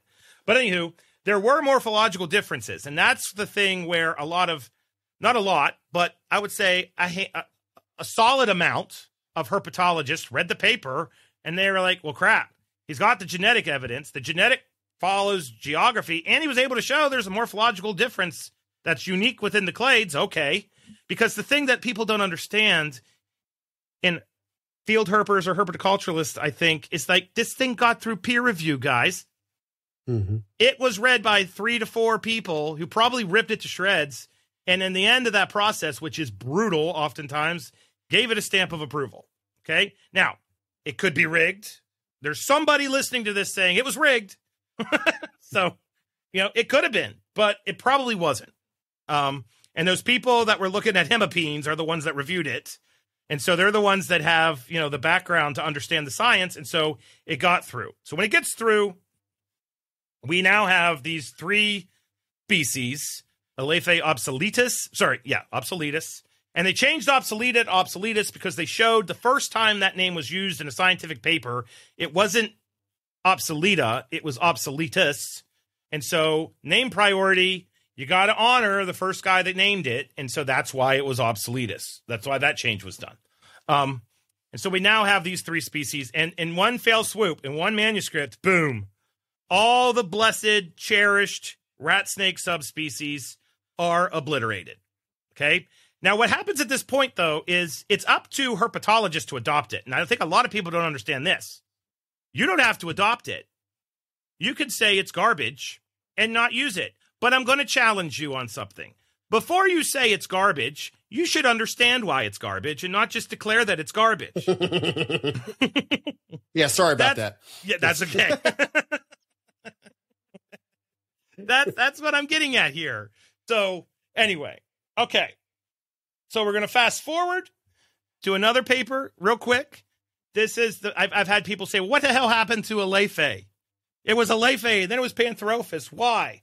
Well, there was another paper written. Udiger et al. 2002 is a taxonomic revision of all the rat snakes on our planet. And Aleiphae was the genus name that was allied with, obviously, the Asiatic European rat snakes, like my favorite rat snake, Aleiphae climacophora, the Japanese rat snake. And in that, they did the same thing, looked at mitochondrial DNA at the genus level, much safer paper than trying to split species. And they very clearly showed, which isn't that surprising, that the animals in North and Central America that were put in this rat snake group don't really share any genetics in common at the species level, at the genus level, with the things in Asia and Europe. And so here again, we have to honor an old name. So when the corn snake was first found in the Carolinas, which was very early on in the history of our Europeans settling here, the Europeans would settle here, and this was like the Amazon to them. Like to us, it's home. To them, it was the new world. It's crazy. There's all kinds of stuff going on. People would run around, they'd catch stuff, they'd kill it, they'd shove it in alcohol, and then they'd ship it back to Spain or Paris or Britain, and then they would name them. And the corn snake was the first rat snake to make it back. And what's neat is the person that described it thought it looked like a tiger, a panther. And so that's where we get Pantherophis from. And so that was the first name. If our animals are not what's in Asia and in Europe, and the Aleiphae was used first for them, we have to come up with a new genus name. So now we've got Pantherophis. So that's the origin of that change. I've had people say, I'm pissed about that. And I'm like, for Christ's sake, why? That one makes sense to me completely. Yeah, totally makes sense. Yeah. All right. So nothing really happens, and that's kind of a lie, but I want to keep this to an hour. Until 2020, 2021. So in 2020, Burbrink's back. By this point in time, this paper has become, you either agree with it or you loathe it. And that's why it's such, Justin Smith made a shirt for Fulvius. This is a plug. It's the nerdiest shirt I think he sells. It says Taxonomic Anarchy. And it's got a picture of a rat snake, and he's using obsoleta instead of obsoletus. And I bought that thing the second it was for sale. I was like, the level of nerddom you have to have that. Like, people don't understand why I wear this shirt. My wife makes fun of me every time I wear it, but and I even kind of agree with what's been done. But I still think the shirt's funny, so I own it. But anyway, Burbrink, he's under pressure. This is always questioned. It's even used as an example of a paper by many academics of pore splitting, of pulling the trigger taxonomically before you should, and it basically, it's kind of a scenario where as a scientist, you need to defend it or you need to agree with the people that are pushing against it. And there's another scientist that gets introduced now. These guys are still alive, by the way. Burbrink's in his 50s, I think, early 50s. That is a powerhouse of North American herpetology, which is Dr. Hillis. Hillis is at Texas University, has been there for a very long time, extremely well known for herpetological systematics. But when you look at these two guys, their philosophy is this whole splitter lumper. Burbrink believes in splitting and is not a fan of subspecies. Hillis believes in lumping everything underneath one species name and having subspecies. And it's a philosophical scientific dogma that they believe in. And the rat snakes are like the soldiers to prove they're right. And so that's the way this works. So the other thing that needs to be said, and I am certainly not making digs at either of them, but there is a bit of ego that gets thrown into this that we have to kind of consider. And so Burbrink, basically puts out this paper, and it is a very solid paper. And I'm going to say this to everybody listening, extremely solid. It's in the journal Evolution. The journal's name is Evolution. It's about evolution. You can't get a better journal than Evolution about evolution. It's in the name. It says so. Yes. That's the journal this paper's published in. Okay? You don't just get something published in Evolution, guys. The peer review process for Evolution is well known to be among the most brutal processes you can go through in trying to get a publication. I have told my colleagues with the crayfish stuff, when they said maybe we'd have an Evolution paper, my response is no, because I don't want to go through that pain. Okay? I don't care. I care about the crayfish, but I don't need an Evolution paper because it can take a long ass time to get through the gauntlet of peer review. But if it gets through that gauntlet, there is at least science backing what is in the paper. And I really want that to be understood. And so what happens in this paper is a couple things. Thing number one, they find evidence again for this Western, Central, Eastern clade. The zone of uncertainty kind of goes away because obviously that's a criticism. So they got animals from there.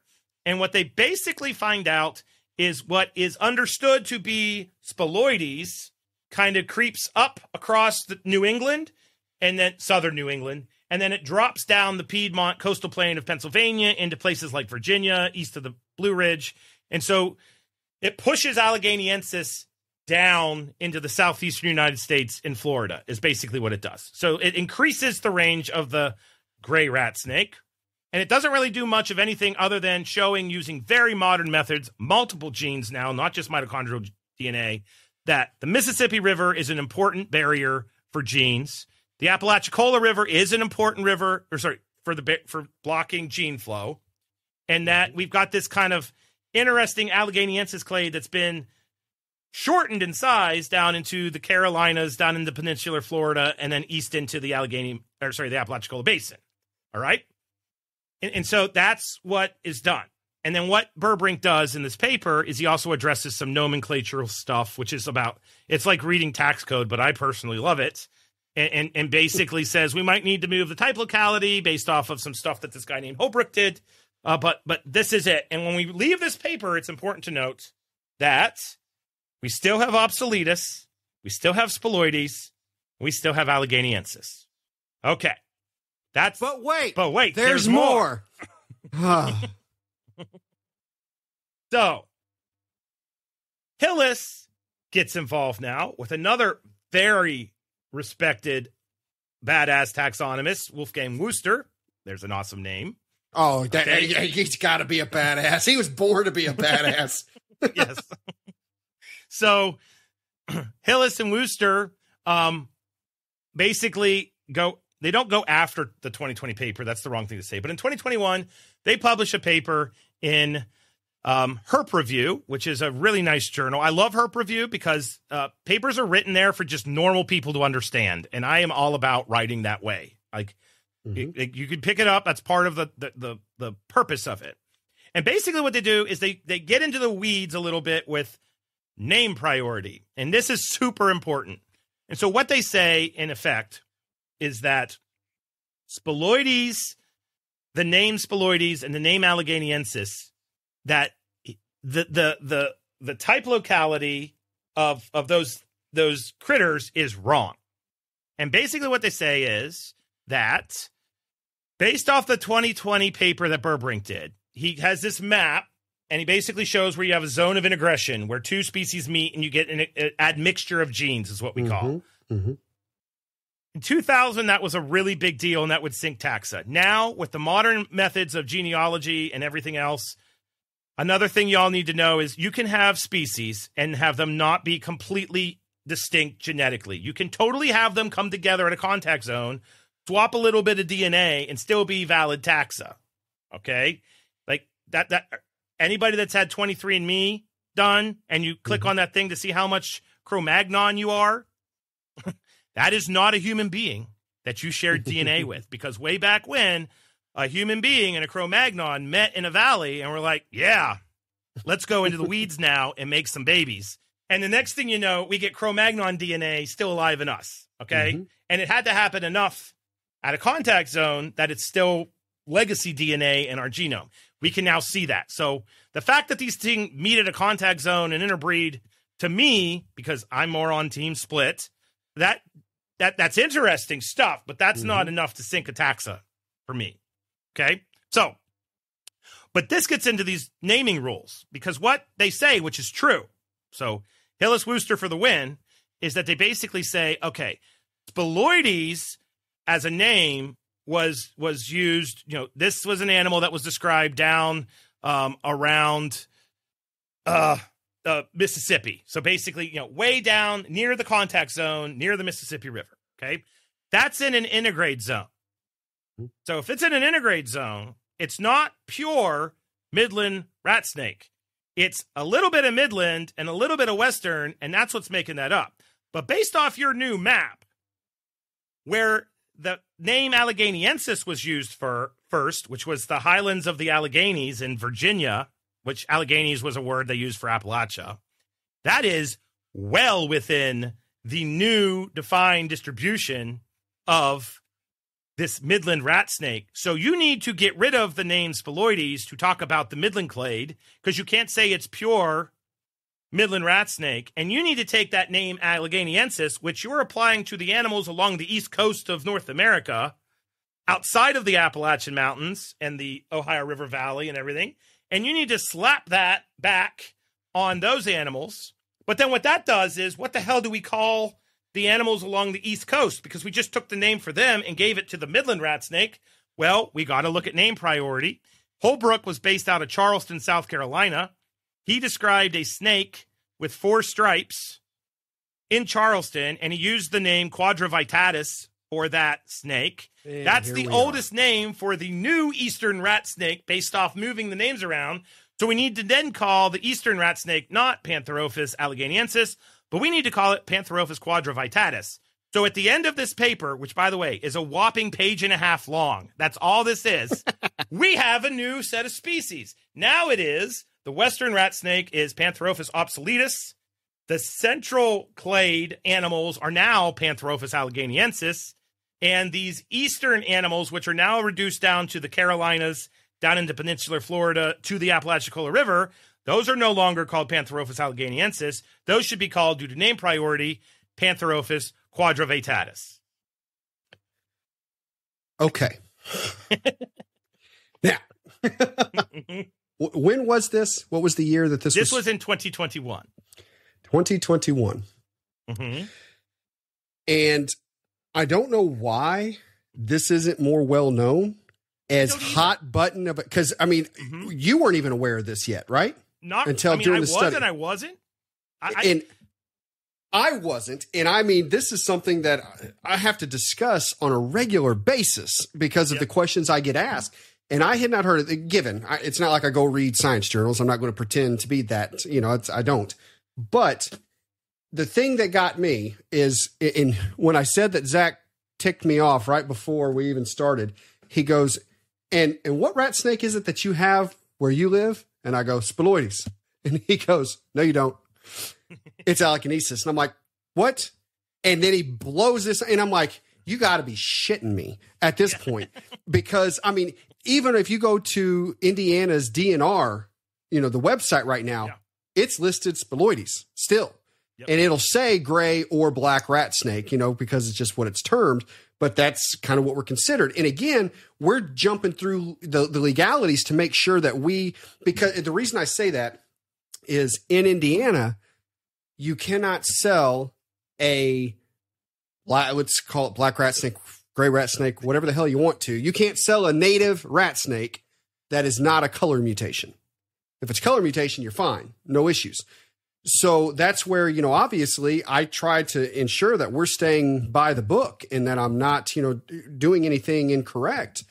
And so this constant shift is a problem, and it's kind of, I said, well, I think at that point, what I said to Zach was, listen, I'm going to say this from all of us in the hobby and, from those of us that do breed and do sell, that we need you academic folks to get your shit together. Okay.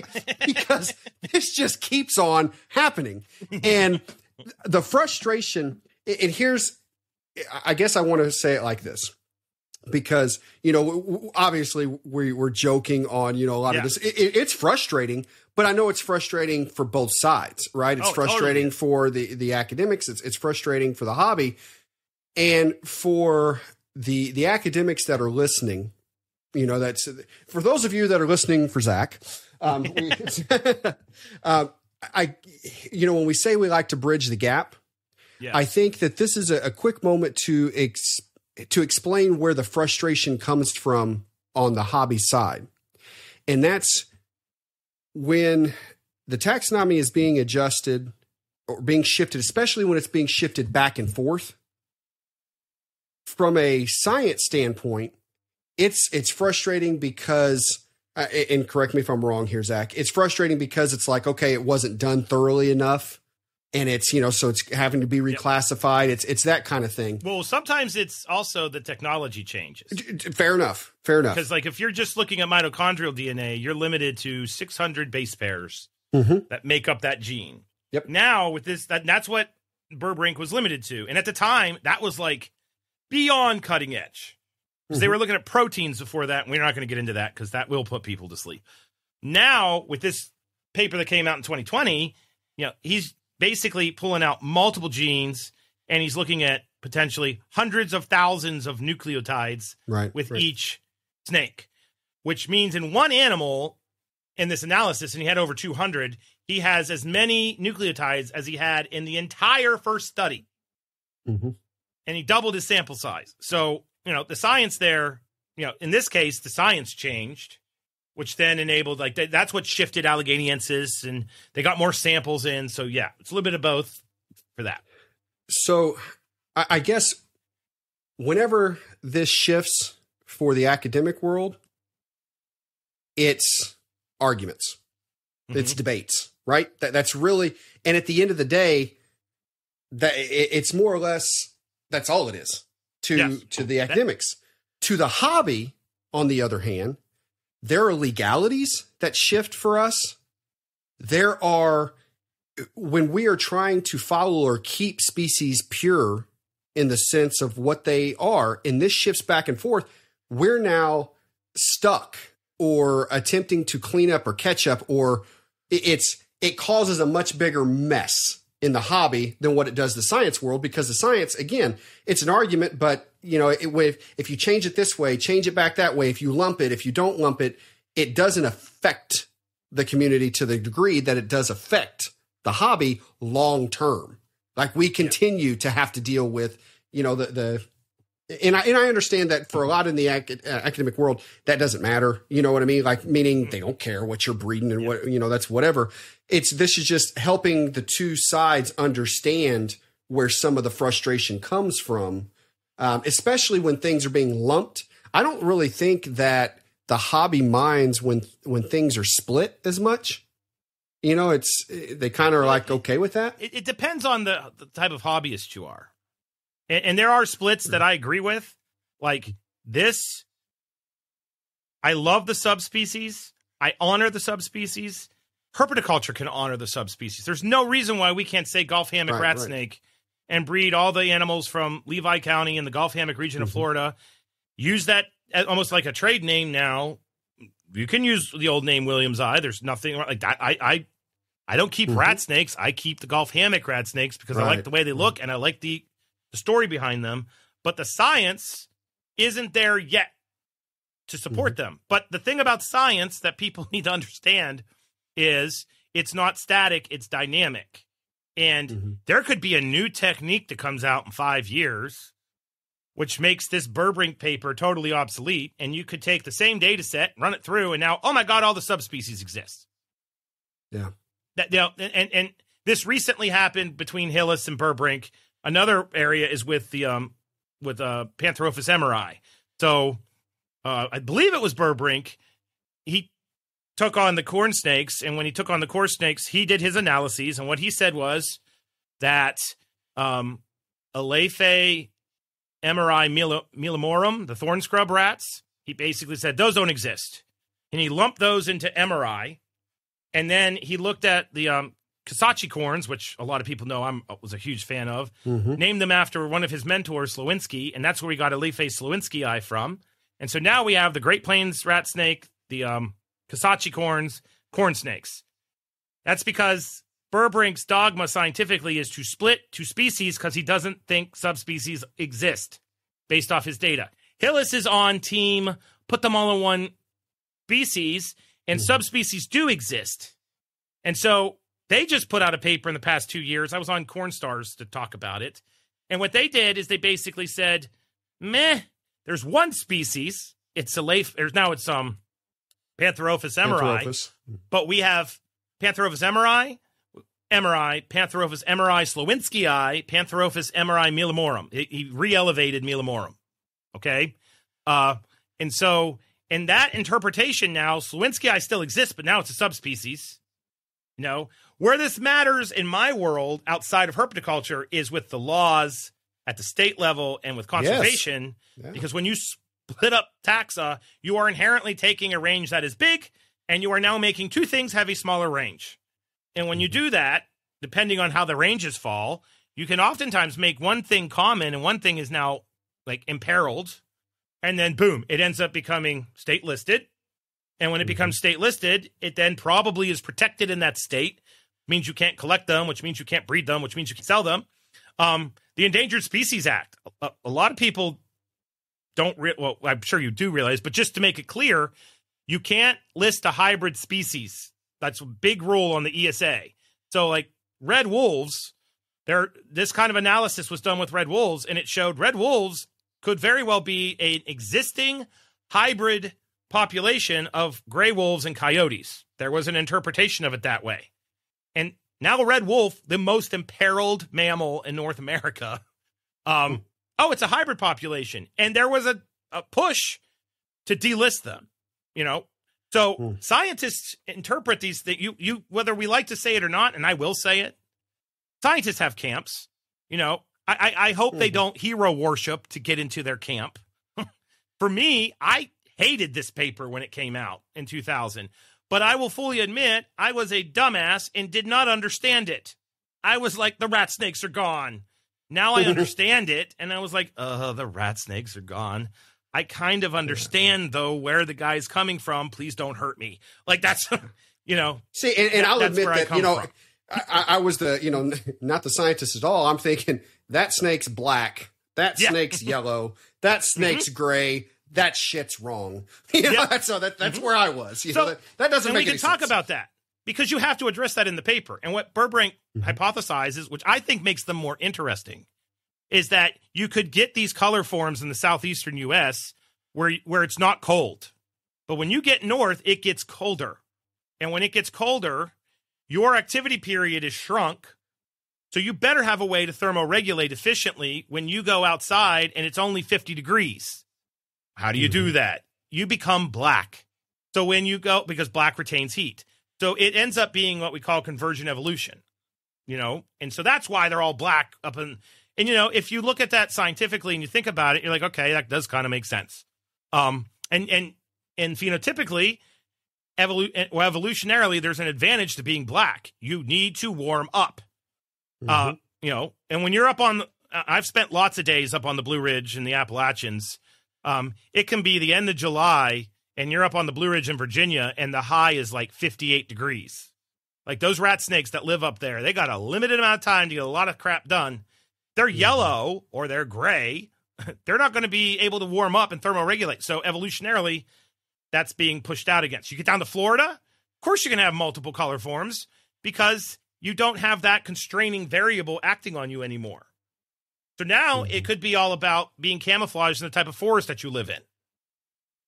You see what I'm saying? So there it is. I want to, this is going to be a slight tangent on this. It's just something that as you were saying this, that I've noticed and I'm curious if this would tie into any of that. So, you know, obviously I breed a lot of black rat snakes. Yes, you do.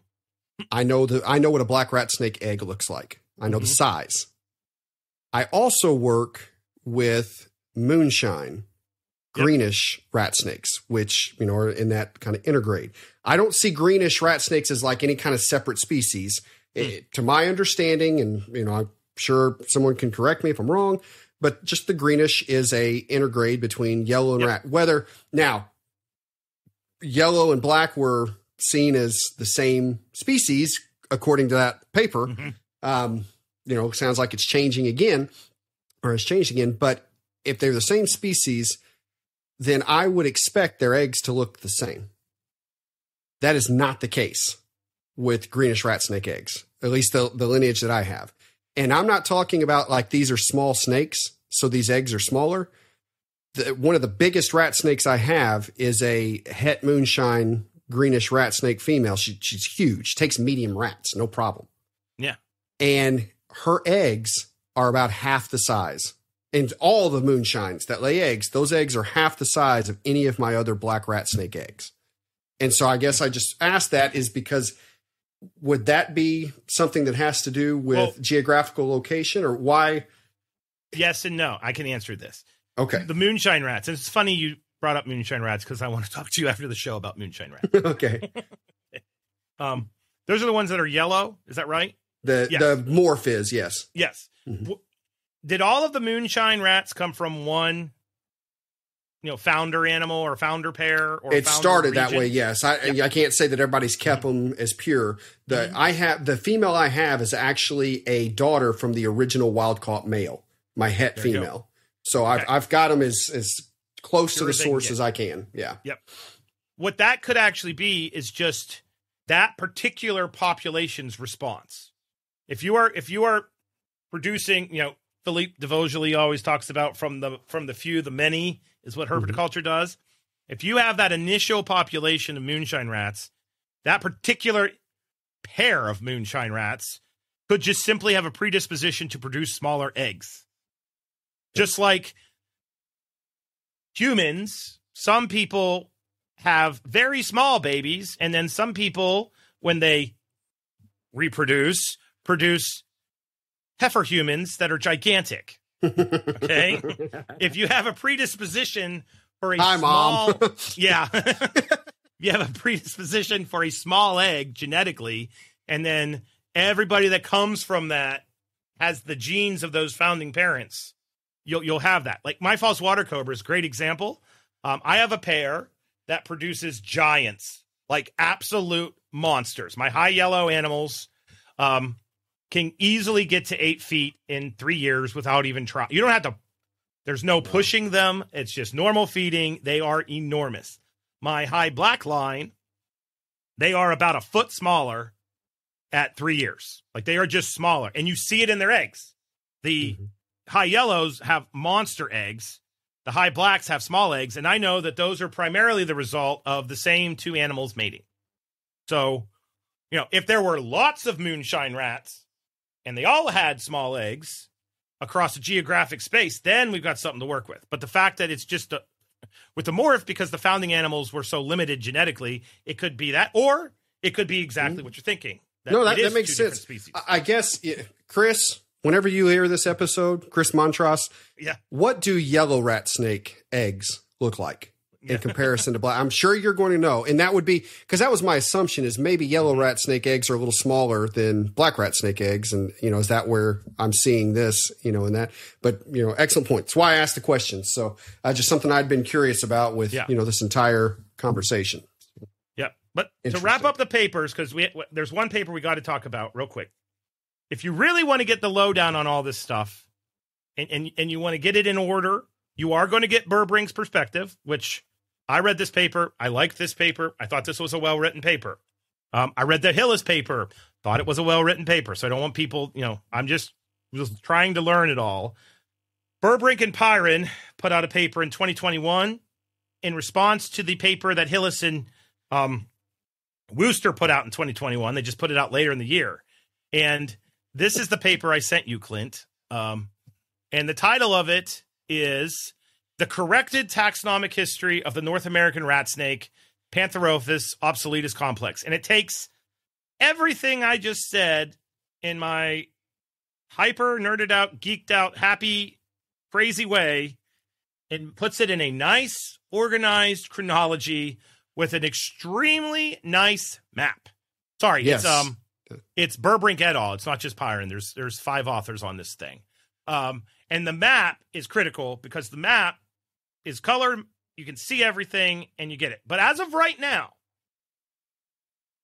the correct names to reiterate. Listen to this, guys, because this is, I don't think many of our listeners are going to know this. From Texas to the western banks of the Mississippi River, you have Pantherophis obsoletus. From the east bank of the Mississippi River, across the Appalachians into southeastern PA, Maryland, Delmarva. So, like, you go up the whole Midwest, the mid-Atlantic part of the Midwest, over. That is now Pantherophis alleghaniensis. It is not Pantherophis spiloides. Correct. And then we have, starting in southeastern Virginia, actually, according to the map, now I'm looking at it, going down to the Carolinas, down through southeastern Georgia, and throughout all of peninsular Florida, that is now Pantherophis quadrivittatus. And those are the 3 names based off this manuscript, the guy that's been in the thick of it forever. And that's based off of Hillis and Wooster basically writing a rebuttal paper and being like, you got your names wrong. So technically, this is you take Burbrink, you take Willis's perspective, you smash them together, you get this. So there it is. Bum-ba-da-ba. Yeah. So you asked for it, and we delivered. And I want to make one final little statement that I told Clint. Everybody, the rat snakes, because I think, this isn't true, because lots of people keep king snakes. And I'm talking about the Getula kings, the speckleds, the blacks, the deserts, Floridana, the Apalachicola. Their taxonomy and the quagmire that they exist make this look so simple and easy, it's ridiculous. There are at least four different ideas floating around about what names we should use, why we should use them. And we have 2 groups of people that tend to split with 2 different ideas. So it's not like a lumper splitter. There's literally splitter A thinks this, splitter B thinks that. Because you can look at this DNA data, kind of tweak your head to the left, scratch your butt, and come up with a different interpretation of it than the other guy does. There's also the kind of classic idea, and then there's newish ideas. And this is why, if anybody wonders, people I know probably think, why the hell does he like Getula kings? Why does Zac like Methropeltis? I don't like the sexy little guys, the Montaigne kings. I like the big ones that crap all over you and are these giant brutish things that want to eat your face when you open up the tub. Part of the reason why I went is I love this taxonomy stuff. Like, this is the world I live in professionally. And it is super cool, especially with Florida kings, because there's so many different ways to interpret them. And when you keep the localities, you can quite literally read the papers and see exactly what they're talking about. It's super, super nerdy, but that's why, that's literally why I like them. That's the main reason why I focused on them. And then Florida is not hard to get to. It's cheap to get down there. And so I can go down there and find the damn things myself, or I can read about, the Gulf Hammock region and then go sample it. I can read about the Everglades. Last year with my son, I found that king that could have been in a Brookside. We don't honor Brookside anymore. But it met the old definition of Brookside. And so when you catch it, it's just fun because I got him at home. I get the animal, and then I get to ask a lot of questions about it because it's not just black and white and easy. And I don't really mind it being complicated. I think it makes it fun. But I can see where if you're selling them, trying not to get arrested, well, it could matter. And while obviously, I've kind of taken some shots at the academic world on this episode. And honestly, this is the only time I really do it is when we talk about the rat snake taxonomy, because trust me, scientists, I respect the hell out of you guys. Yeah. I believe me, on that. And, on that train of thought, it bouncing back and forth has made things difficult at times to, try to keep things quote unquote pure, and as well as following legalities. At the same time, I want to make sure that I also state there are so many in the hobby that have muddied it themselves. Yeah. Okay. It's not just because the taxonomy has changed so many times. it's, people taking, oh, well, that rat snake looks neat and that rat snake looks neat. Let's see what happens if we put them together. And I don't even like calling them hybrids when it's like, to me, a hybrid's further apart. It's more of you're mixing things that are too close together. And my problem with that is then those get bred into what people think, are they think they're pure. And so then it really starts getting all of it really mixed up and muddy. And so while, yes, I may be, taking joking shots at the academic world, bouncing so much, at the same time, we have done our fair share as private breeders to screw up pure black rat snakes, pure gray rat snakes, and really North American rat snakes in general. So my advice and my hope, I guess, to those that do work with these animals in the private sector is whether the taxonomy is bouncing back or forth or not, please try to keep your animals as pure as you can. Don't mix and match. And it's because, that first generation may look cool when you take an Everglades and put it to something else, but it ends up just getting into the hands of other individuals that don't label it as what it is. And that's where we get so many mutts, so to speak. And that's where I guess the frustration comes out. So no, scientist, I am not blaming you for everything that is the North American. I'll say black rat snakes more than anything. I'm not blaming you for what is wrong with the black rat snake group in the hobby. Gray rats. I cannot pick up the snake outside my door and call it a gray rat. So I do it too. Yeah. In Zoosci, we have them labeled as gray rats upstairs. I cannot wait to go up and change that label, by the way. That was it. I learned so much on this episode. Yes. I mean, this was great. I think we both did. Yeah. I went down a rabbit hole, obviously, and then I was on I was like, I got to go to bed early because I had to be up here and use my brain. And then I think I looked at the clock. It was like 10:30 when I first started in, and then I looked at the clock and it was 2. I was like, God damn it. So I just kept, going. Mm-hmm. So anyway. So yeah, I think we covered it. So if you've got questions, I have an idea that we're going to put up a post maybe a couple days after this is listed. So if you made it to this part and you got feelings, we'll put a post up and basically be like, so what you think? For real. I'd love to see people's interpretation, because just to finish it, you don't have to interpret it the way that Hillis and Burbrink did, but I am challenging you. Don't just come at it with, it's stupid. Like, that's not, you got no respect points from Zach. Me if you say that. So, okay. All right. So with this being said, I think we're done. This was a fun one. We will definitely be doing this in the future. But final thing before we go any further, we need to make mention of our good, our sponsors, Exoterra. With Exoterra, they've helped out my university immensely. We actually are buying the Uline racks are being bought tomorrow, and we are setting up those 20 that we discussed. A handful of them are already being used with hognose snake experiments. They're just being used by another professor. But I'm going to photo document the whole process of setting up our lab. It's going to be sweet when we're done. All 15 of our breeder female hognose snakes are getting one of these. So to encourage natural behaviors and all that kind of jazz. And then we are also planning a episode for the future on UVB. And hardcore episode going deep into UVB episode, because I feel like we have been around for a while. We haven't tackled it. We will not be shaming anybody with our episode on UVB. We are going to put the facts out there so you can make a call for yourself.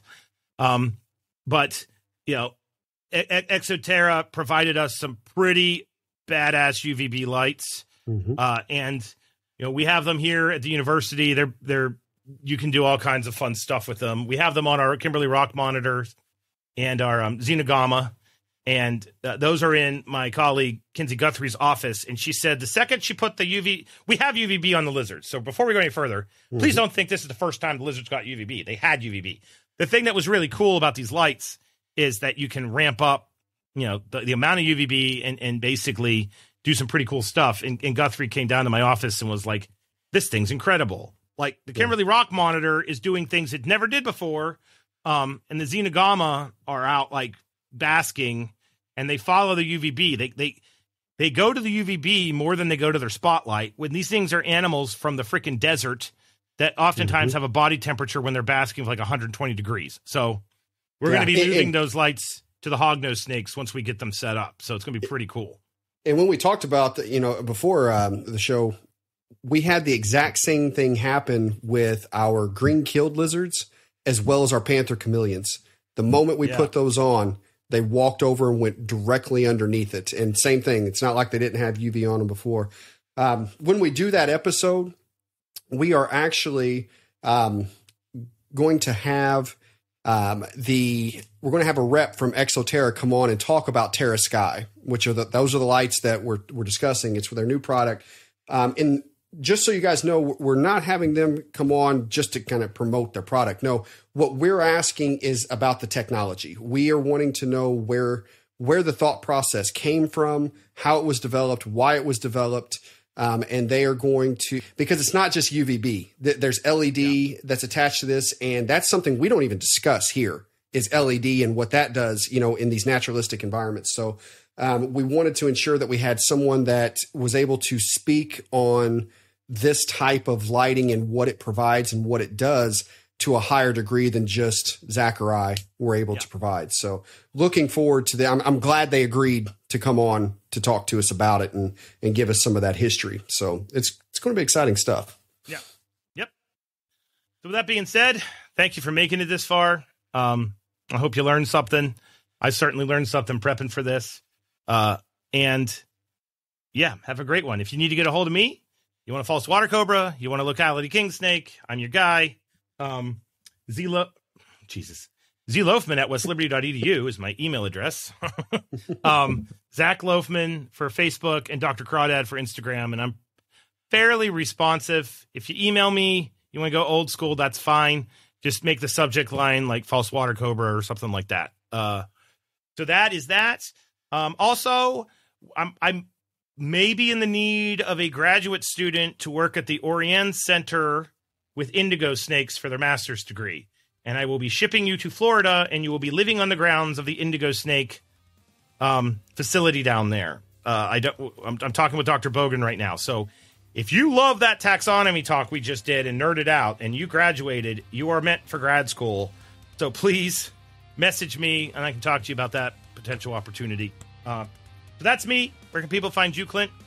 You can find me on Facebook under Clint Bartley or Metazotics. On Instagram, it's Metazotics LLC. You can email me at metazotics@gmail.com, or if you want to check out what we have available, please hop on metazotics.com and use CC Radio as your coupon when checking out for a 5% discount on anything that you get. Okay. So we finally want to thank NPR Network for hosting us. We love being part of that network, and we're proud of that. And Eric, you probably listened to it this far, so thanks for doing it, bud. Absolutely. So no matter what time of day it is, evening, morning, afternoon, hope you're having a great one. Later.